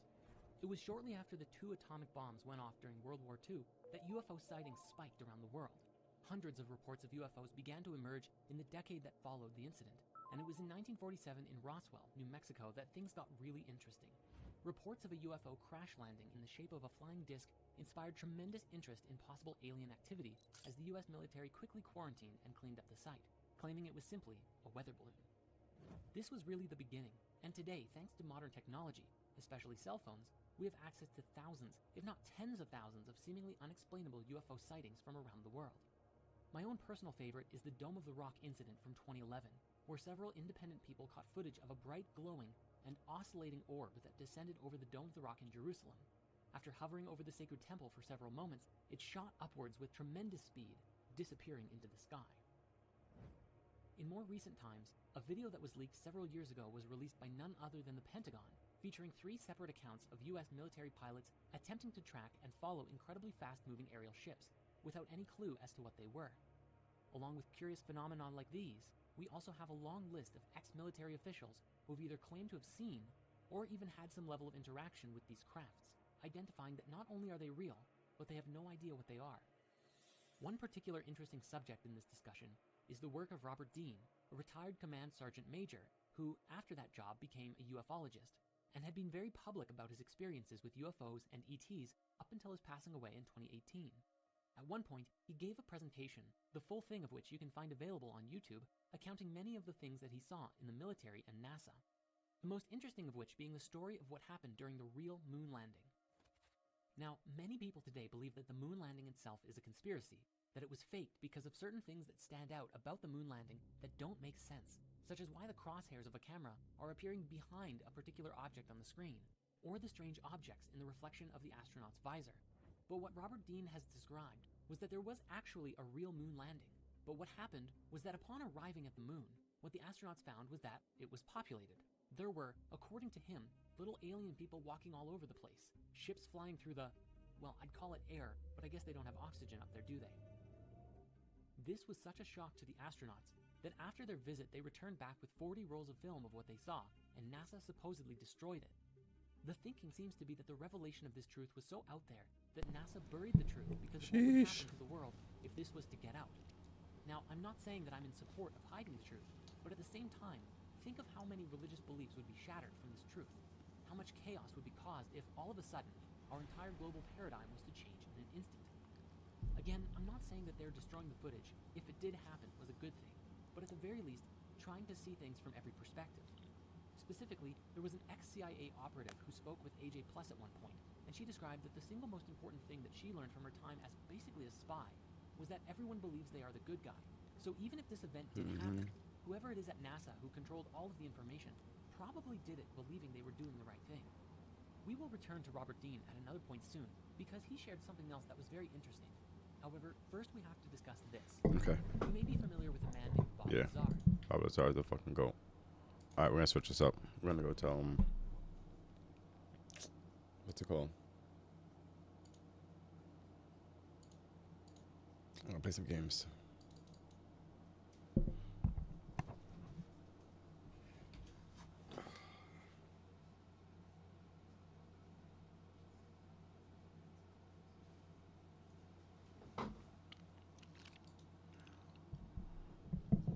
I'm playing the controller. I don't really want to. Okay.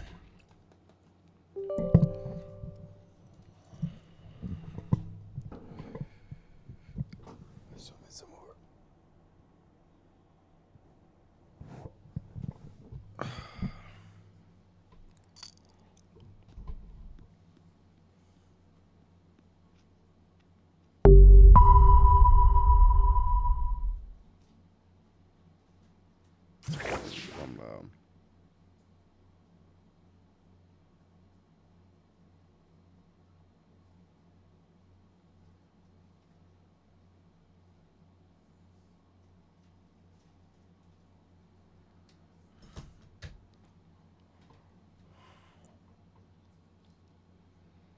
what level am I?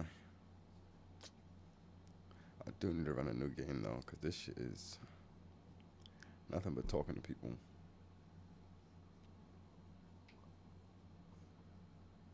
Tad bit annoying, I'm not gonna lie.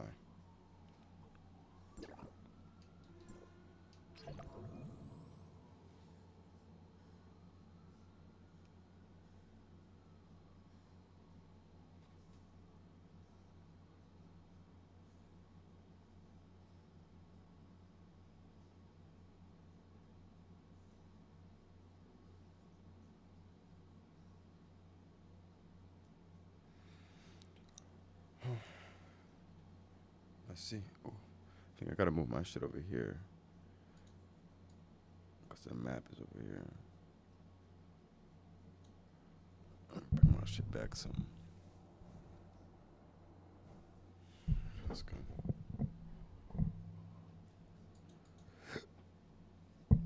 Shit, I should be playing zombies. No, I'm running zombies. I'm running zombies.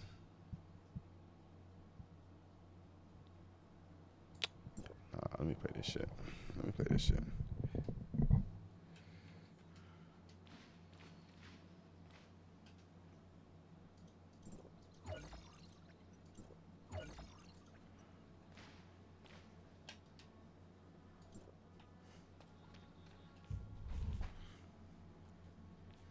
All right, so where we at? Where we at? Where we at? What we doing?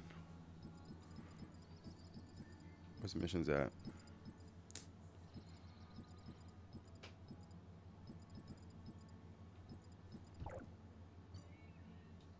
Where the fuck are missions at? Terminal? Yeah. Oh, I think I gotta get to level 19, right? I think that's where I'm at. Hello? Ain't no way. Oh.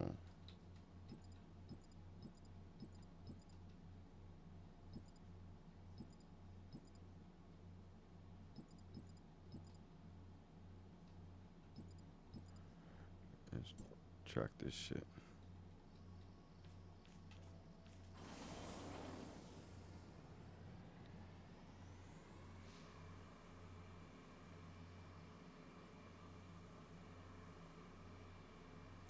Ain't no way this game's even fucking choppy, bro.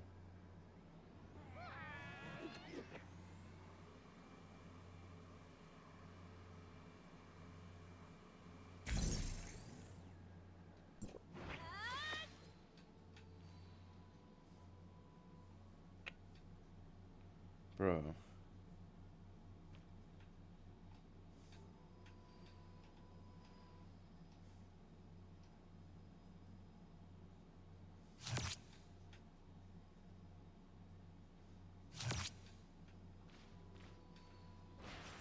Justice prevails.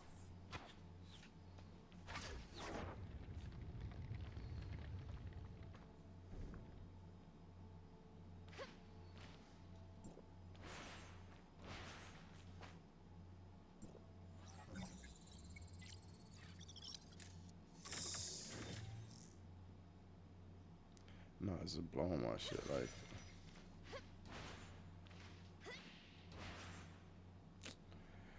Alright, it's a dub.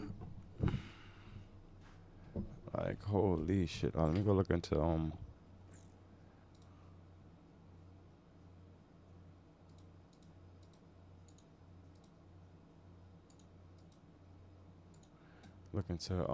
Payday.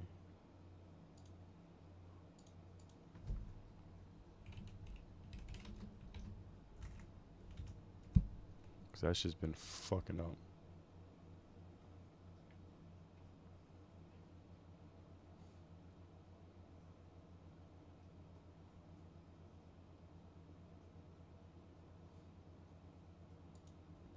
Okay, whenever I go.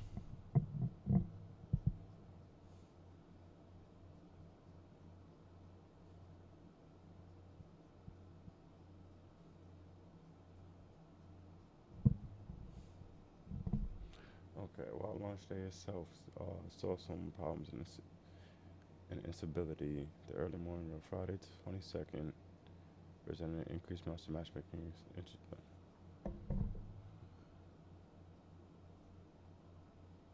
Okay. Let me actually go to their account. That should actually be the smartest thing. Happy to see they're active.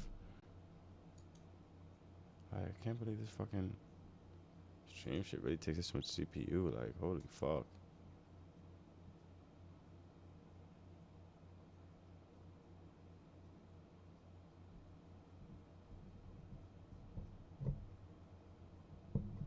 No update still. Damn. That sucks.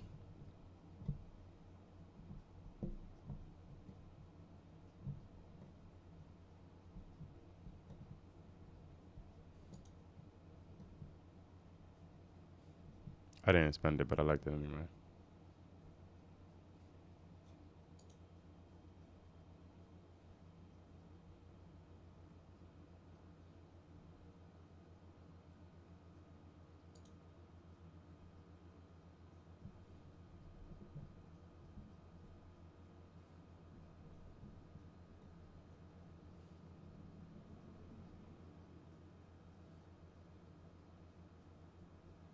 Bronx Hawk.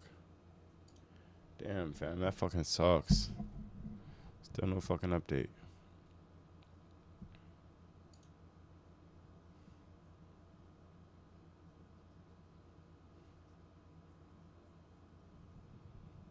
Damn.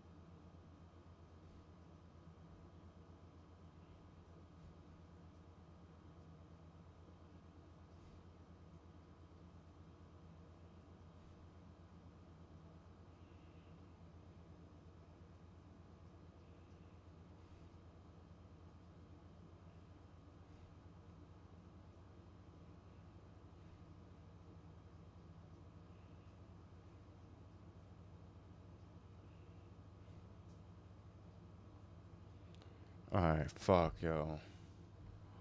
We're fucked. Bro. We're fucked. Alright, out. Back to this. One of, if not the first, to come forward with inside leaks Damn, bro. UFO programs. He claimed to have been hired in the late 1980s to reverse engineer purported extraterrestrial technology at what he described was a secret site called S4, a site similar to and rather close to Area 51. Can't believe this shit. He described that he had access to a recovered UFO ship and for several years was attempting to discover the secrets of how it worked. Lazar claimed Cannot the believe this shit, bro. multi-static vehicle was fueled by the chemical element with the atomic number 115, known today as Moscovium, or E-115, which at the time was named Unumpentium, since it hadn't been created yet. However, it was first synthesized in 2003 by a joint team of Russian and American scientists for real.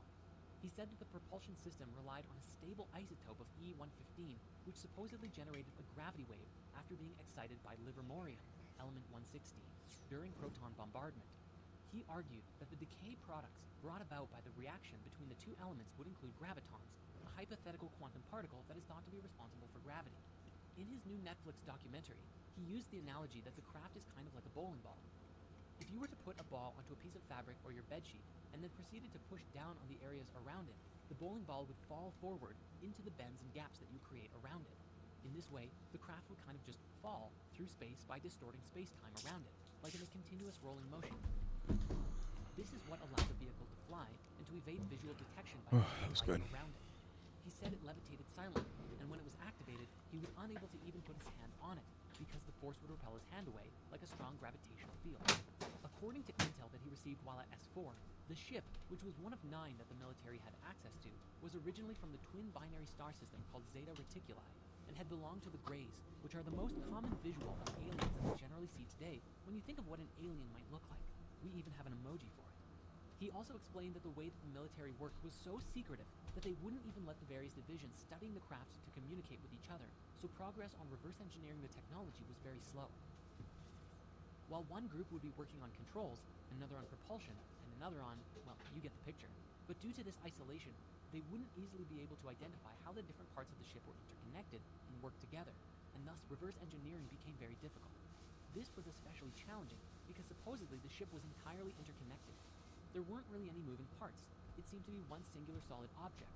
The seat and floor and panels and walls were all one singular material. Oh shit, with no man. sharp edges anywhere. An entirely different kind of machine than anything we're used to today.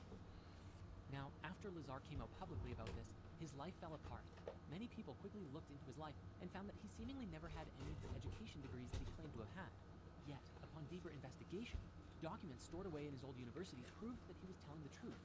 Bob explained that after he came out publicly, he received a phone call from his ex-employers, who said, "Do you have any idea what we're going to do to you now that you've done this?" And for many years, Bob suffered as much of his past was erased, and he was made to look like a fool in front of the masses. Now, Bob's story is a very interesting one. My highest recommendation is checking out the documentary he created with Jeremy Corbell called Bob Lazar, Area 51 and Flying Saucers, as well as the Joe Rogan podcast that they appeared on, where Bob goes deep into the story of what happened and what he learned. But Bob isn't the only one to come forward with some fascinating stories, and this brings us to Pumpkin Dr. pie, Stephen Greer, motherfucker. who founded the Center for the Study of Extraterrestrial Intelligence, or CSETI, in 1990 to create a diplomatic and research-based initiative to contact extraterrestrial civilizations, along with the Disclosure Project. Oh, this is way better than the last one. It's a actually research thick. project devoted to disclosing to the Look at public that. information that the government and military supposedly had regarding the existence of UFOs or ETs. The organization claims to have over 3,000 confirmed This is it. reports of UFO sightings by pilots and over 4,000 proofs of what they This is it. describe as landing traces, evidence of UFOs landing on the Earth and leaving behind a sort of electromagnetic signature. If we pair this with what Bob Lazar said, it's entirely possible these ships could be bending light, entirely invisible to us, though perhaps not high-level military scanners. Dr. Greer also appeared on the Joe Rogan podcast many years ago and explained some very interesting things. What he received from a collection of over 30 documents from the NRO, NSA, CIA, FBI, and presidential briefings was that the way that these ships work and the way these ETs understand the universe is leagues beyond our own. What he described was that while today we believe that light is the fastest thing in the universe, this is only a barrier, and on the other side of the speed of light are laws that are governed by some sort of super consciousness, and that it is from this higher awareness that interdimensional travel becomes possible, and you can move throughout the universe nearly instantaneously without worrying about the speed of light, which is simply too slow to travel at if you're going from solar system to solar system, or especially across the galaxy, or even between galaxies. This is incredibly important to us. That was really good. because Holy it's the shit. idea that consciousness and conscious thought actively steers the field of reality that creates the experiences that we have. This is a subject we will return to shortly. However, this conversation has one massive implication. You see, one thing that Dr. Greer explained was that the significance of alien life to us isn't really all about ETs at all, but about technology. The very instant that it became available would completely transform life on Earth forever. Imagine suddenly being able to travel to distant planets or explore the universe, and forget True. about having power to fuel the entire world's energy requirements forever. You'd have enough power to blow up a planet if you wanted to.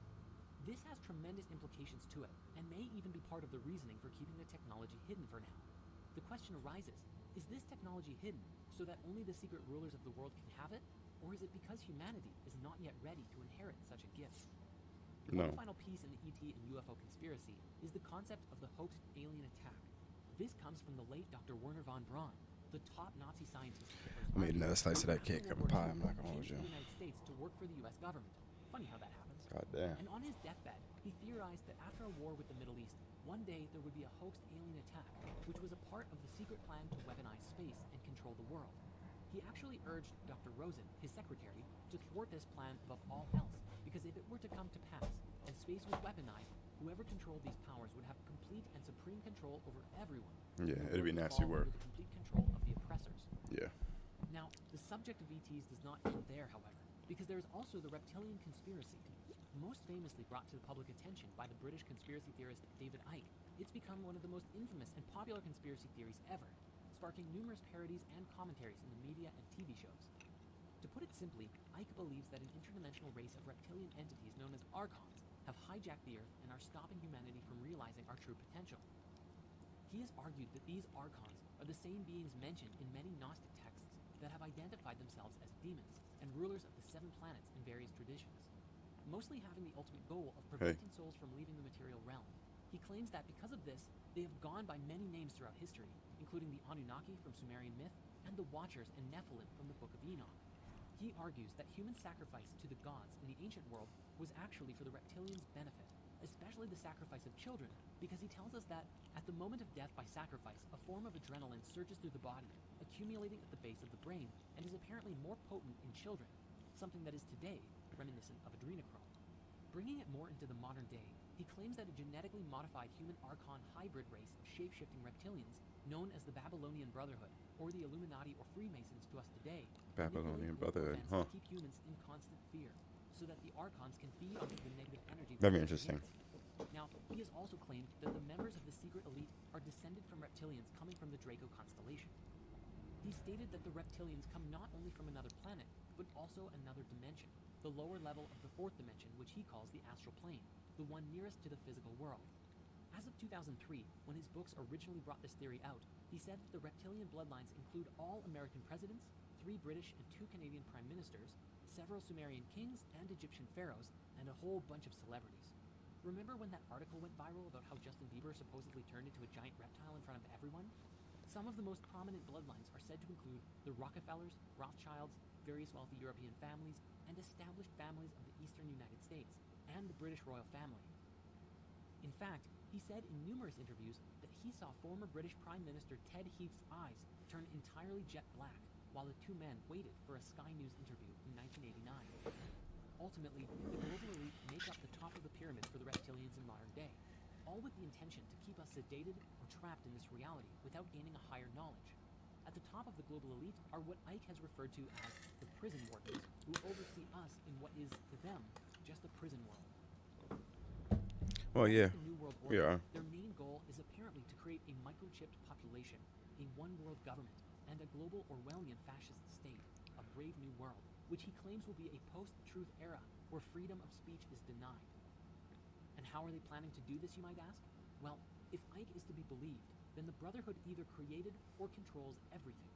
Things like the United Nations, the International Monetary Fund, Round Table, the Council on Foreign Relations, Chatham House, the Club of Rome, the Royal Institute of International Affairs, the Trilateral Commission, and the Bilderberg Group, as well as the media, military, CIA, MI6, Mossad, scientific publications, most religious doctrine, and even the internet. In other words, Yeah, my camera's they doing control these every signs up. aspect of our I was society wondering what the and fuck can that make shit. us believe what they want, when they want.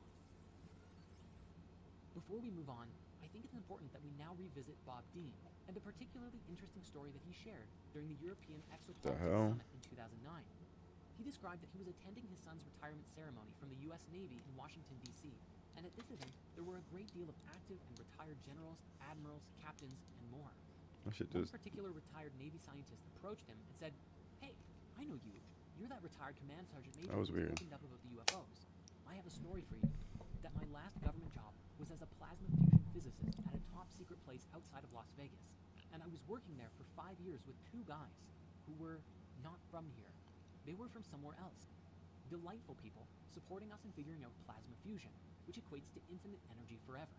The man said, "After a few years of working with these guys, I approached one of them and asked, 'Okay, what do you really think of us, humans as a species?'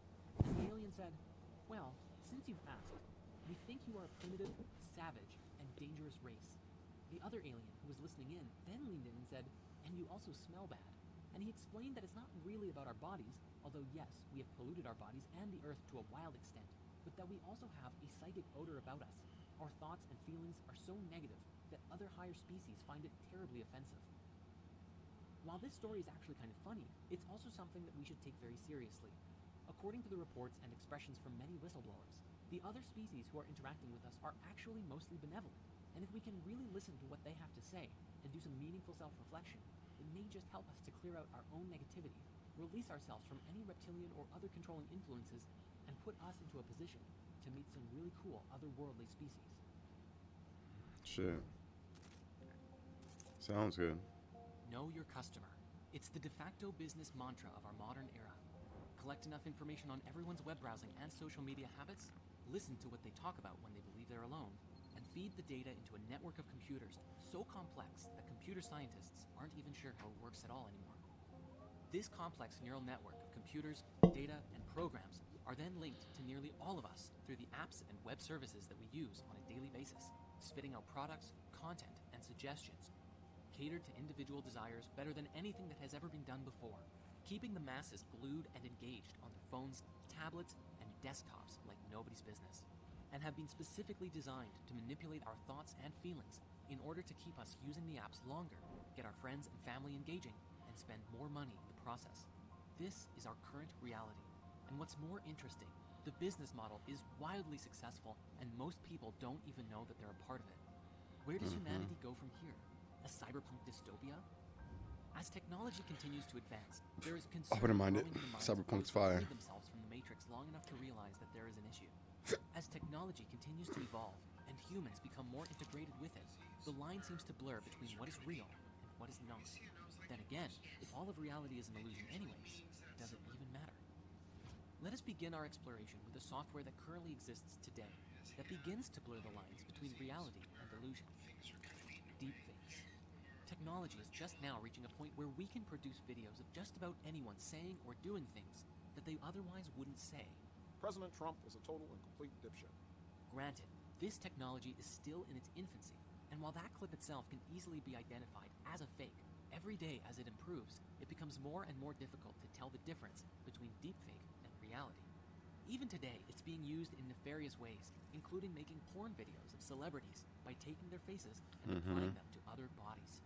As time goes on, we may exist in a world where across the internet could exist countless videos of famous people, celebrities, politicians, all saying things that they would never otherwise say. And what happens when it gets so good that nobody can tell the difference? The real and fake versions arguing over which one is authentic. But of course, this is only the beginning of our technological conspiracies and how we slowly lose touch with our world as we enter into new ones. One of the biggest growing concerns in the world is the belief that the powers that be are attempting to control everyone through advanced microchip technology. For while each of our mobile devices already track and monitor us, the microchips could be used to monitor and potentially even manipulate thoughts and emotions on a just like Facebook and Google are already doing today. The powers that be wouldn't just be watching you on the outside, they'd be able to monitor everything inside, everything about you, down to what you think about. This technology, combined with an AI that can associate complex combinations of states within your physiology, predicting future behaviors and affecting our perception and decision-making processes, a very scary and possible reality becomes available to us, one where we integrate with technology. As we know, this is already happening on some level right now, with the algorithms actively recording everything you search and serving it back to you on a silver platter. This, however, would be a far more invasive integration, and what's even crazier to consider is that people would do it voluntarily. You see, very few people are going to just allow this technology to be embedded in their bodies just so that the government can monitor them. Rather, just like with cell phones today, the microchip will be a no-brainer for people who are willing to receive the benefits of this tech. And the exchange? Intimate access to your personal information. Everything you see, think, feel, touch, taste, and so on. But what kind of benefits would there be? Well, at the earliest level, which Elon Musk has already announced with Neuralink, is that by connecting a very few tiny wires directly into your brain, they could theoretically overwrite neural patterns of depression, anxiety, and even help heal spinal problems, among other things. But in the grand scheme of things, and with a great deal of innovation, where this technology seems to go is into the realm of having a sort of telepathic link to the internet. When you have a question, instead of pulling out your phone and searching for the answers on the internet, you can access all of the information instantaneously about anything that you want. For others with the implant, you may find yourself connecting to others in a pseudo-telepathic kind of way, where your thoughts and feelings could be personally shared with others in real time, communicating beyond words, but with a language of images, pictures, and even sharing experiences. This would allow you to connect with others both mentally and empathically as well, which could bring people closer together. This would fundamentally change the education system too, for who needs school when you have instant access to every bit of information known to mankind right there in your mind? This chip could theoretically support you in downloading information thousands, if not millions of times faster than reading or watching documentaries. Much like Neo in The Matrix, downloading a lifetime worth of fighting techniques and becoming a kung fu master in a single day, this level of integration could be possible with this kind of technology. Imagine if you wanted to become an amazing artist or learn everything there is to learn about programming, quantum mechanics, or even becoming a professional accountant or lawyer. So why not just spend an afternoon or evening downloading and installing courses directly into your mind? You could theoretically condense 6 years of intense university studies into a weekend and have the exact same level of knowledge, or even greater knowledge, compared to someone who took the time to learn it the old-fashioned way. And as more and more people integrate with technology, it may even lead to a collective hive mind, where everyone's own brains become processors for a collective consciousness shared amongst all integrated people. On the one hand, it's very much like the Borg from Star Trek, but on the other hand, it seems to relate with many ancient writings, such as the Hermetic texts, as well as ideas that people like Stephen Greer have put forward. The idea that there is only one consciousness, and while all of our bodies appear separate and perceive disconnection from one another, ultimately, we're all sharing the same consciousness within the source field. The advent of this kind of technology would have earth-shattering implications for all of us, and life would never be the same. A sense of personal boundaries and privacy disappears as we become more open and interconnected in mind and body. But again, as wonderful as some of these ideas sound, the conspiracy remains. Who programmed the AI that links into our minds? And much like Facebook and Google operating today, would this mental tech dissolve our personalities, losing our individuality, and making us more like robots? When all of us are connected in this kind of way, the lines of reality blur further, and we are called to ask, who are we, really? Yet the microchip technology is really only the beginning for how we might connect through tech, because where things could go are directly into the realms of something straight out of a sci-fi movie. Let us start with some rather inconspicuous innovations that could change the landscape of the world in a massive way.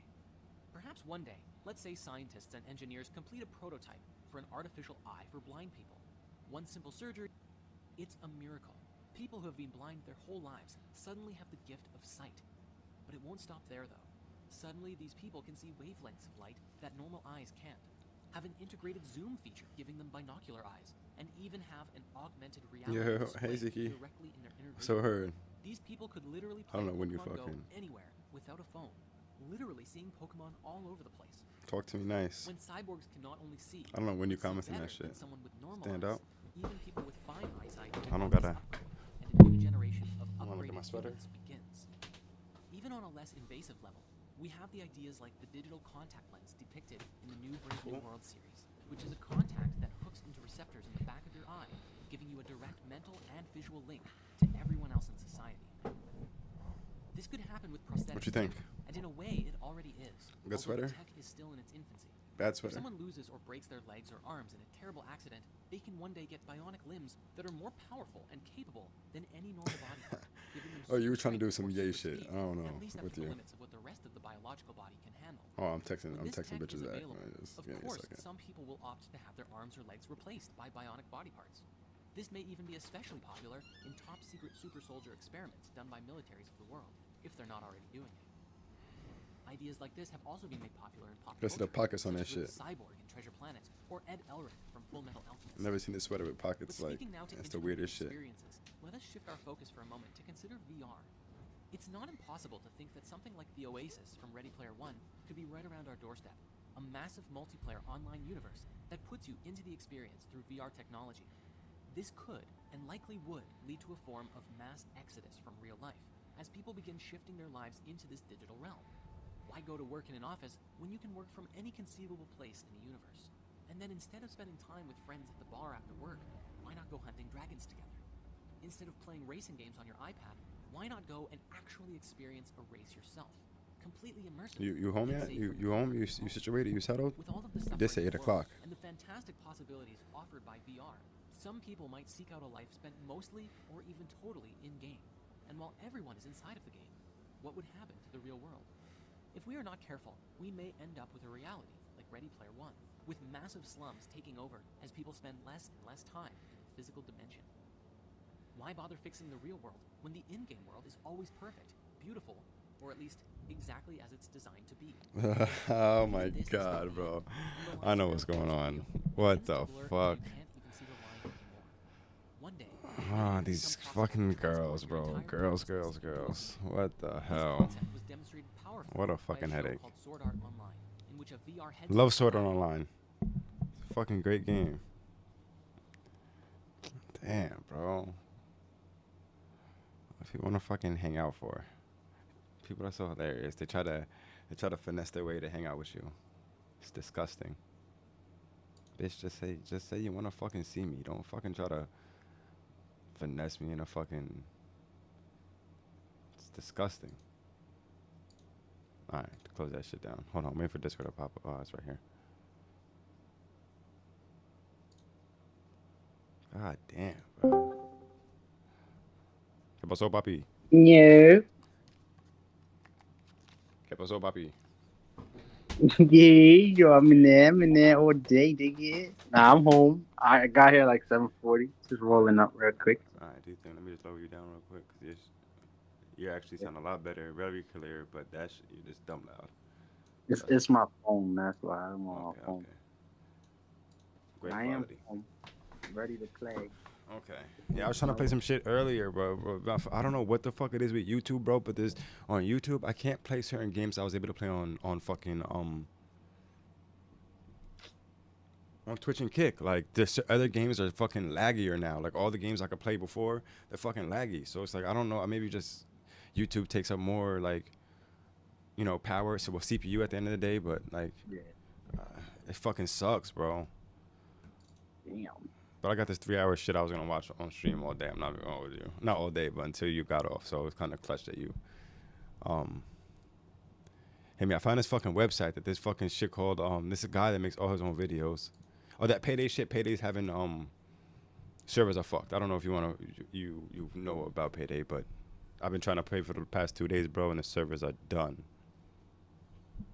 Must be a lot of people on. Yeah, so I guess the Game Pass shit, because all the people that were like the early access shit, they was smooth. Everybody had a good, good run and shit like that. As soon as the day dropped, the 21st, it's over, bro. It's just stuck. You can't even get into the passive loading screen right now. That's how bad it is. Jeez. Yeah, so they were on Twitter talking about they've been trying to fix it. They had it working for like 2 hours, and the shit crashed again, and it's been 4 hours since the last update type shit. So. It fucking that game's it's a good game, bro. It's that shit's a good game. I don't know if you ever played that shit before.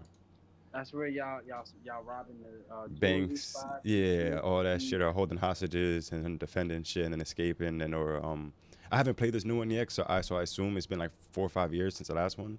So I assume they're gonna have like new game modes, and I wouldn't be even surprised if team deathmatch or like versus, because before it was never versus like online people. It was just only bots every single time you play against bots. But I wouldn't be surprised now if you could, bots and online people type shit.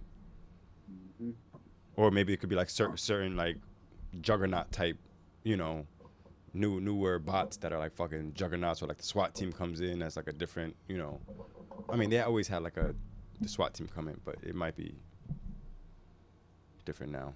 But all right, I'm gonna let me see. I'm gonna load up into Call of Duty. The duty. Yeah. I got a third.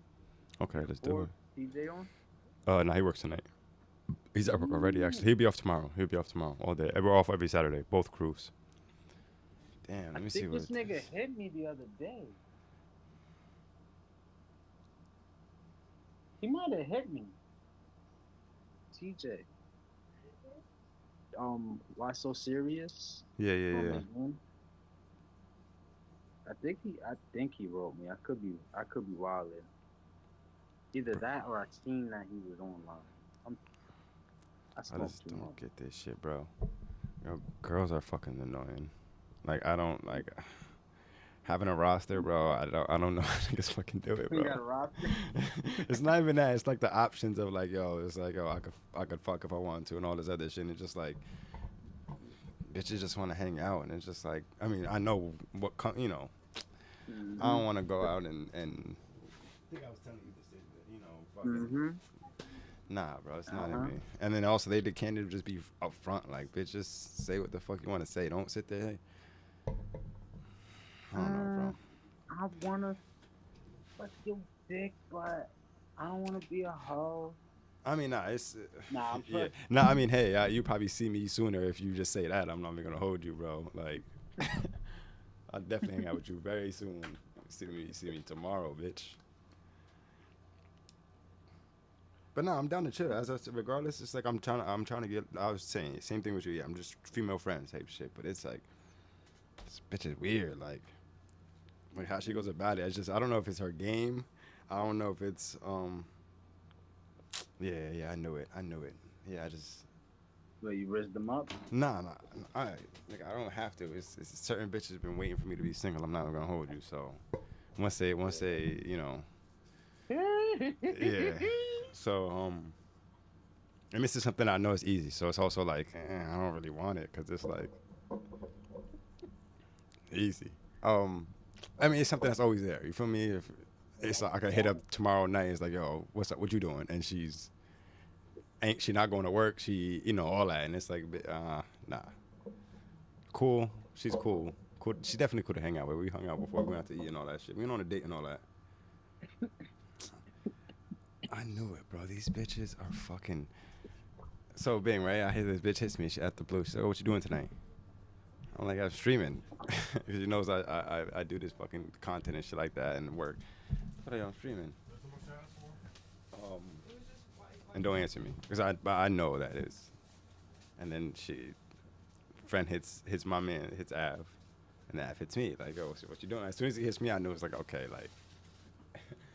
It didn't go her way, so nah, her friend hit Av to try to make like if it didn't work with me, I tried with him. Ain't work with me, so I'm gonna try to have his mans to bring him outside type shit. But yeah, nah, not gonna work. Steps ahead of you. Maybe not tonight. Yeah. You know. Maybe tomorrow. Maybe next week.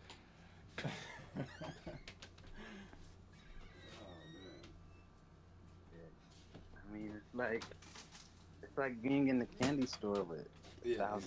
Exactly. Like, what do I get? I don't know. Okay, let this shit load up. Nah, facts, bro. Exactly what it's like.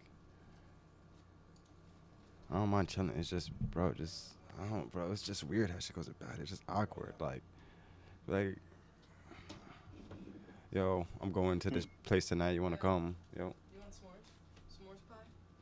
Sure. You guys are making them? Yeah, I just made 3, but these are gonna go stale if I don't make them. Yeah, I'll take them. Yeah, Okay, I'll take them. I'm gonna make them when the other ones are done. Okay, awesome. But yeah, just be like, yo, hit me. Yo, I'm going out tonight. I'm going out to eat with my girl tonight. Yo, you want to come? Something like that. I don't know, bro. I don't know if I'm being weird about it. I know I'm not being weird about it because I don't really care. But did she just want to chill tonight? She ain't saying nothing. I mean, I feel like she probably feels like I just shot her down because I said just streaming while what's up, and she ain't. But I know she was probably expecting me. Yo, I don't know. Oh, nothing. What you doing? Oh, that's something. I don't know. Bitch, I'm doing something. I'm a little busy. Yeah. Doing something I'd rather do. I'd rather do this than hang out with you, honestly. That's good. You're going to be strong for November. What's low? Nah, I did be doing the semen retention shit. I don't know. You know about it. I know you know about semen retention. I don't know what that is. Yeah, you know. I left it out. Oh, yeah. Nah, I mean, you're in a relationship, so it'd be wrong of you. It'd be like depriving. Yeah. I don't know how the ancients did that shit, bro. Awaken their fucking kundalini and the niggas still had sex, but just didn't like not finish. You have sex, you just don't nut. Yeah, you just don't nut. Yeah. Oh. Yeah. Yeah, I don't That's all do it that. is. Yeah. I don't do that. That's hard. It's hard. Bro, it's hard. Trust me. I fucking know. It's fucking hard.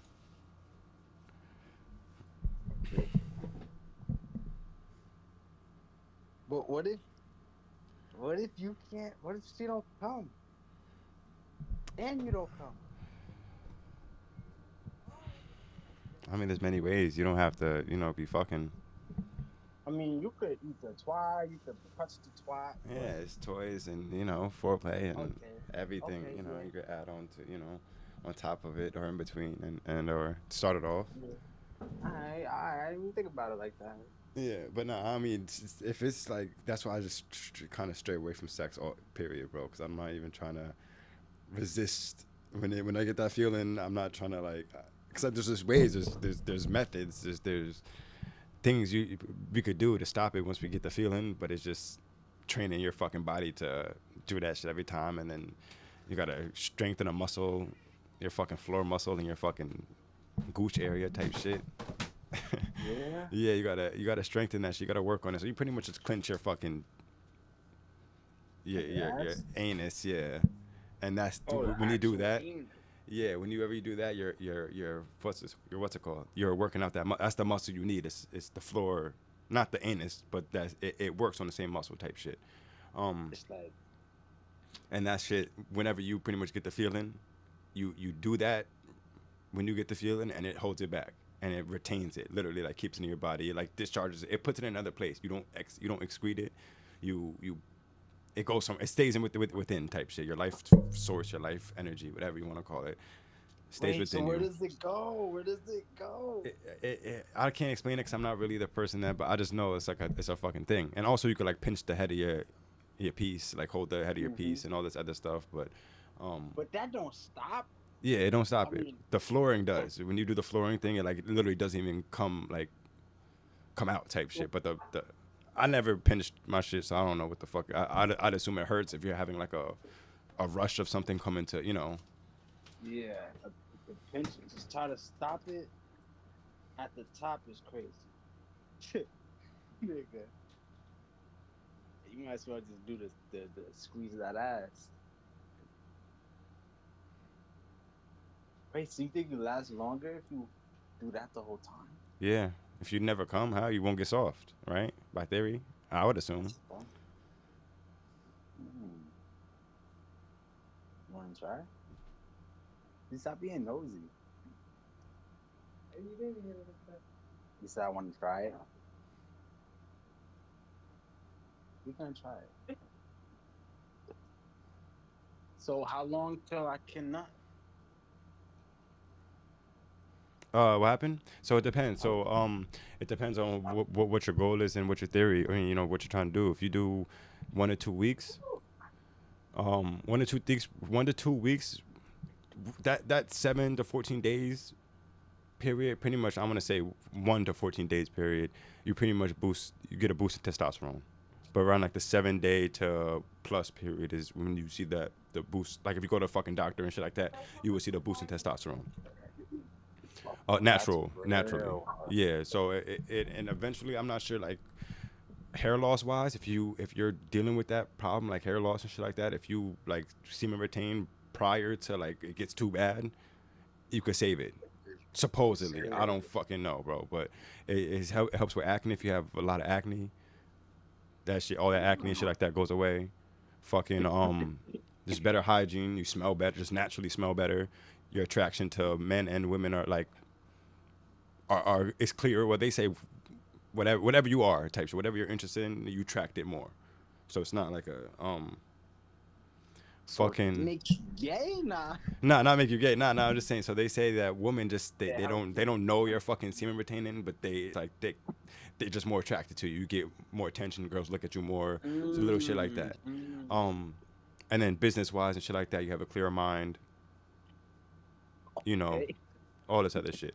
And then if you want to activate your like kundalini and shit like that, and actually like use your life force to actually like manifest and like.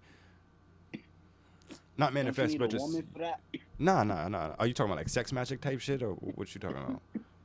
I don't know. They say you need a woman for a man to activate his kundalini. Needs a woman.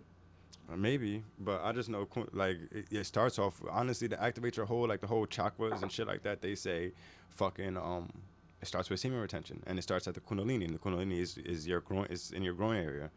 And for women it's different, but for us, for men, if we just retain our life energy and shit like that. I mean, you could probably still do it without semen, retaining, but it's the opening all chakras and shit like that is faster and less.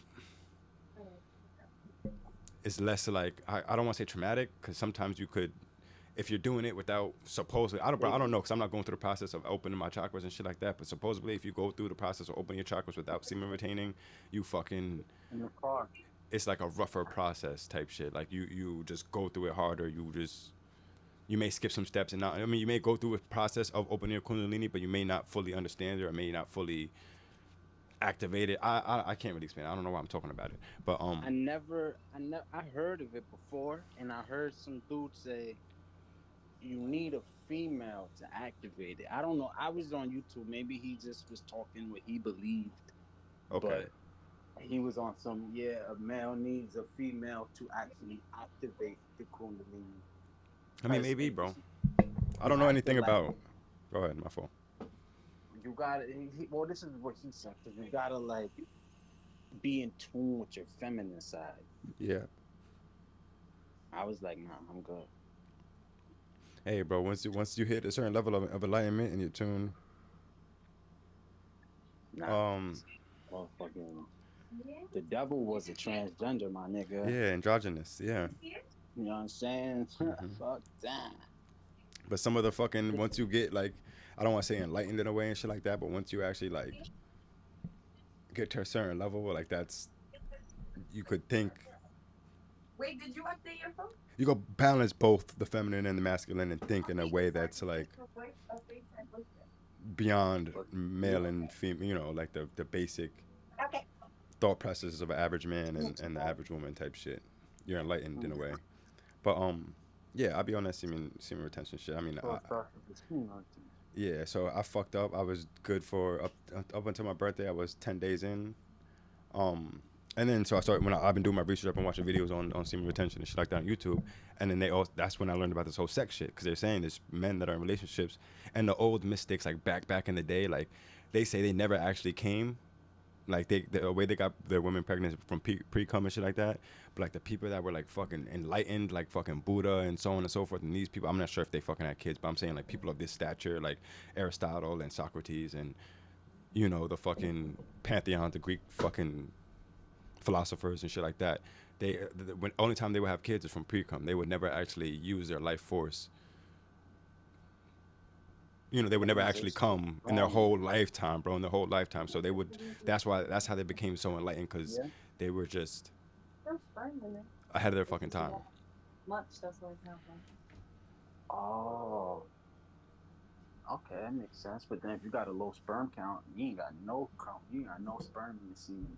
Yeah, nah, the more you come, because one thing I noticed is like my shit looks even different from when I used to just fuck my bitch every single day or whatever the case may be type shit. It was just not into that. It was just not as like, it was just like not like pure white. It was just like a misty, like, you know what I'm saying? Like now it's just like more, this conversation is paused, but it's a masculine thing. Yeah, it's just more white. Like I could tell there's more like kids in there's more like life and there's more baby type shit. Yeah. So but I do want to do 30 days. I do shit. If I could go fucking a year without actually giving my life force or whatever the case may be, but 10 days has been the longest I've done and that I go fucking no. Nah, it wasn't about it. It was chilling. I mean, as long as you don't see, you know, fall into temptation of like popping on Twitter, and I mean, I don't follow any of those fucking crazy pages that people fucking in OnlyFans and shit like that. But and if I do, if they pop up on my shit, I block it type shit. But I don't even fall into temptation of seeing any of that shit online. And yeah, I try to stay off Instagram. Even my Explore page has like just pretty chicks and shit like that, and it's just I just stay away from that shit. And even when it comes to these friendships with girls, I already know, like, cause I know this bitch wants to, like, you know. It's gonna be more than friendship. Yeah, oh yeah, I already know. Yeah, I already know. I mean, I could tell how much she wants to hang out with me. She's likes me a lot type shit, but she's gonna join your life. Yeah, bro, I already told her I'm not looking for nothing serious. I'm not trying to text you every day. I'm not trying to do none of that shit, so relax. Just know I could fuck, just don't come. Yeah. You could, yeah. And then help just her get off and then go to sleep. Yeah, it's gonna suck. I just don't. I mean, I don't know how about the, you know, the blue balls. What comes, you know, if you don't actually come. I don't know about the blue ball situation. I don't know if you ever had it. I don't know. I heard that was just a thing men did to make women feel bad. Sex with them. Okay. But you know, I don't mind doing it because it's with my partner. Yeah. You know what I'm saying? And you know, that's like that. What a better way to show you appreciate somebody by letting them come and not you. So yeah, but if it was the next bitch, it wouldn't be none of that. It's a different story. Yeah, different story. It wouldn't, because I wouldn't feel obligated I wouldn't feel obligated to give that to somebody. Mm-hmm. I give it to you. I don't mind doing it for you, but for the next bitch, no. Yeah, different story. Why would I do? Why would I give her such a yes? My life force, some of it.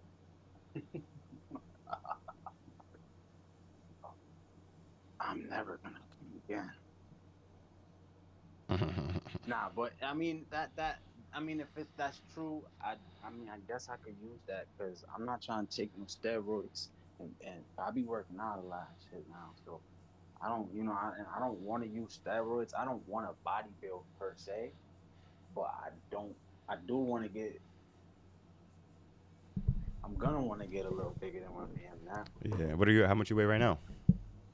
Well, not in weight, but in muscle mass. What you look like? Yeah, yeah, yeah. But I just want to know how much you weigh. My shit is 200.4. Okay. And how much do you eat a day? Do you fast and shit like that? Do you think what was it that So I was pushing. Let me explain something. I was pushing like 210 when Okay. I lived in last year in November. I know I put on more weight after that because I got my job, so I had more money. I didn't have a kitchen where I lived. I was living in a hotel, so I had to eat out every day. I was eating 2 meals a day of takeout, whether it's diner, fast food, somewhere other than home cooked meals. You know what I'm saying? So I was eating more. So I don't know how much I weighed, but I've been working out for like the last 2 months. Like not even going hard yet. Like it was like 1 week straight. I worked out every day, took my rest day, and I worked out 3 days, and then I worked out 2 days the next week, and now I just work out here and there. But I don't know how much I weighed before that. I know I put Okay. on weight from the eating out and shit, but now I weigh like I'm 204. But not only I can see it, you know what I'm saying? Like I had this gut coming in that's not really it's there, but it's like I could see it. Like if I show you the guns, I've really been working on my shit. So my fucking, you know what I'm saying? My tricep, bicep, everything's coming in good. It's just in my shoulders and my chest. I don't do core, so I still got my love handles. You know what Okay. I'm saying? So gut. Uh-huh. But I do push ups, so that's core. I do this. I do lunges with the barbell. So that's cool. I just started really working on the back and everything. But I'm really shaping up though. But I don't know how much I lost or what. Stiaba, I don't want to be on business, but she I don't know how much she was pushing, but it's like she probably lost like 20 pounds. I'm not Okay. gonna hold you. Maybe 20, 25 pounds since we've been working out and shit. Like she lost a lot of weight. And I think it was this weight that's just stagnant that was just sitting there waiting to be burnt. We niggas been really taking that healthy shit. Like I eat you can hear me? Yeah, I can. My phone. I'm just texting this nigga back. Nah, do you think? I eat I do some like most of the time throughout this workout I fasted. I ate once a day at not once a day, but I ate at a certain time of day. Like I Okay. always waited 16 hours before my next meal. That was the intermediate fast, and I would try to eat as much as I could get all the things I need, all the proteins I need, all the everything I need, fats, all the healthy fats, and I would keep track of everything to make sure I don't get too much sodium, too much cholesterol, just certain things. But I Uh-huh. still get enough protein, I still get enough vitamin, I still get enough this. Do you take like daily vitamins and like or some do you take like supplements and shit like that right now? Or have you? The only thing I've taken, and I don't even know if this counts, I use OxyStred. So it's like a fat burner. Like when you drink it, it helps burn you like sweat OD and Okay. it helps burn fat. It's nice, yeah. And It helps you lose. It helps you sweat, and no, it's in the car. It helps you sweat, and it helps It has mad caffeine in it, so I'd be energized. You know what I'm saying when I'm on it. Yo, how do I prestige in this shit? At what level do I prestige? 55? Prestige. Yeah. I thought it was 55, but I'm on like level 70 and shit. Maybe you're the max prestige and you just go into like level 1000. No. Because unless niggas hacked. Hacked? Cause niggas be on level 500 and shit. That's not even real. Is it? I thought once you get to a fucking certain level. I didn't know that. Huh. I don't know. I ain't never heard of it. I know. I see niggas on level 1,000, 2,000, fucking with y'all. Yeah, I see. Yeah, Before that's that, just I crazy. wasn't really paying attention. It's got to be the main game they play, bro. Yeah. But I swear that's the thing, because with streamer like fucking not Nick Merckx, fucking I used to watch JWoww a lot when I was at Warzone heavy. And when he went to play the old Warzone, he was level like 500 or something. But I never seen no 1,000 shit. 1,000 shit gotta be like, yo, you play this shit fucking. Warzone and Fortnite kind of ruined. Yeah, the gaming experience for sure. Everything's competitive. Games, because now it's like I wouldn't mind playing Fortnite campaign co-op with my friends and shit. Facts. But I never got to experience even campaign because the Royal shit was free, and that's what I played.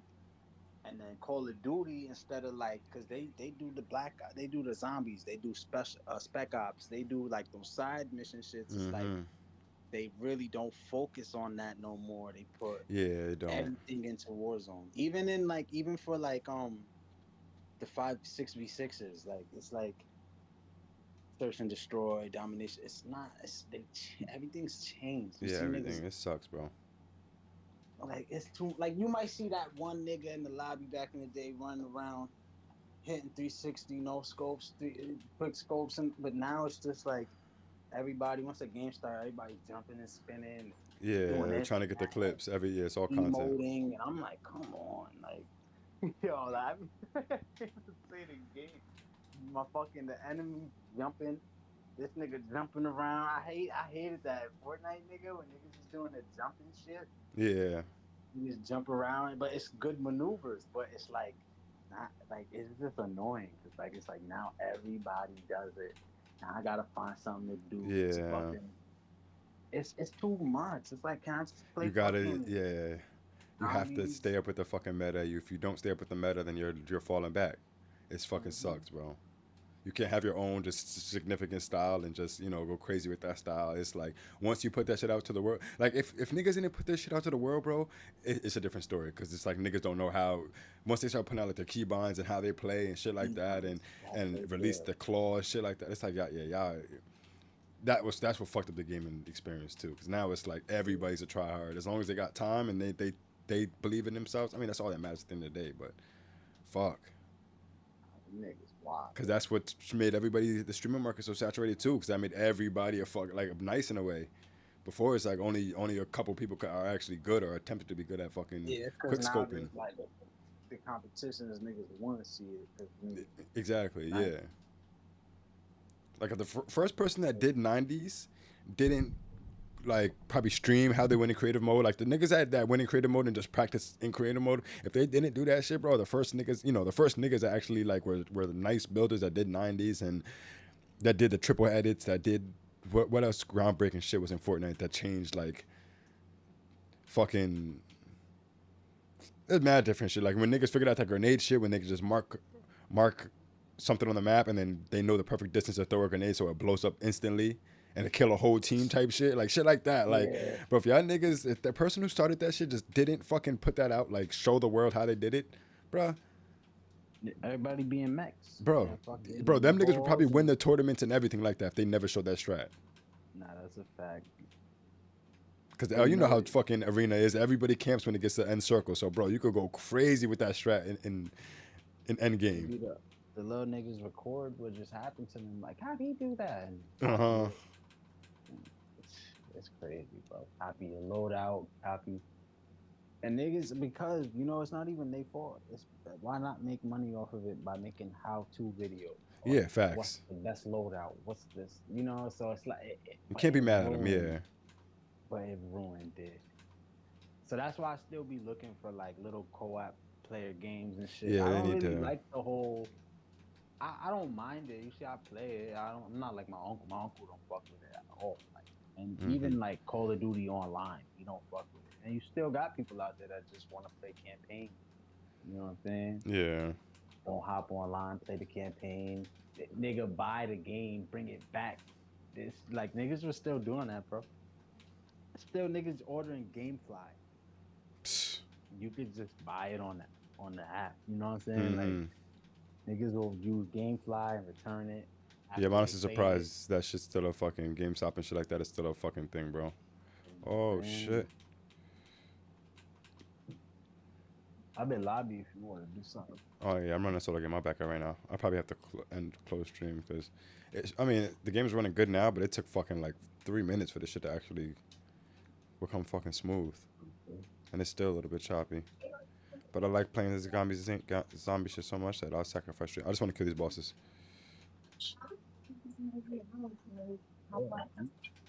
Alright, I'm backing out.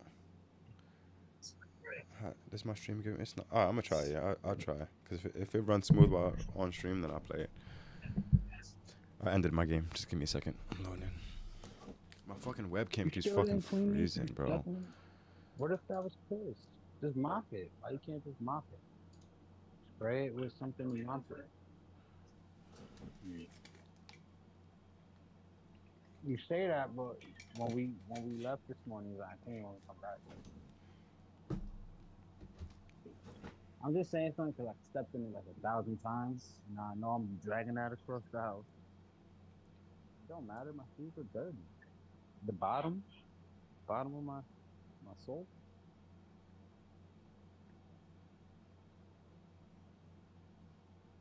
Oh no.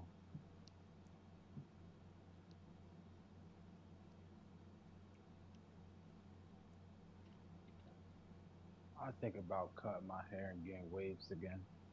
Yeah, I'm gonna grow my hair out. I'm at that point. I'm just gonna grow my hair out and get cornrows, and I'm just gonna thug that shit out for I don't know how long, but Cornrows? yeah.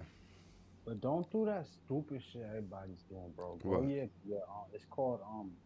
It's called the drop, and everybody tapes it up. You know what I'm saying? Everybody Tapes gets it tape up. ups. Oh yeah. Everybody gets The tape front of their ups, head. but the front be a fade. Yeah, it's the basically, worst. all the way Yeah, to nah, the back. I hate that shit. Yeah, nah, I hate that shit. If you get a tape up, get a light taper so that you still have like hair in the back. Yeah, when I That's used to what's have my gonna make shit. your cornrows look real good. I'm not gonna hold you. When I used to have my when I used to grow my hair out, Alex, the same barber I go to, he never did that shit to me.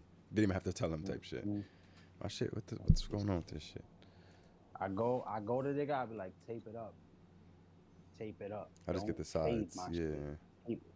You can do the back a little bit. A little bit. Blend it, make it look nice, but it's gonna be covered anyway. But I started going a little light in the back. I'm not gonna hold you, making fun of Wahid. All this time now, it's catching up to me.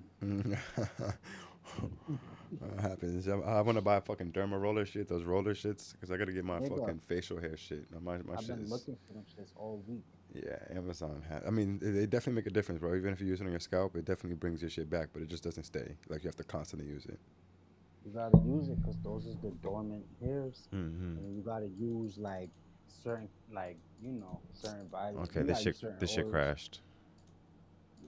You All gotta right, use all right, certain stream. things. Love you guys. Ciao. Love you. I'll be back live tomorrow. Wait, yo, Zeke, you dead plan on staying up all night tonight or not? Yeah, I'll stay out. Oh yeah, so yeah, we're gonna be on tonight, so I'll probably be back like 12 to 2 o'clock. I'll be back streaming tomorrow, guys. So come 2 or 3 hours.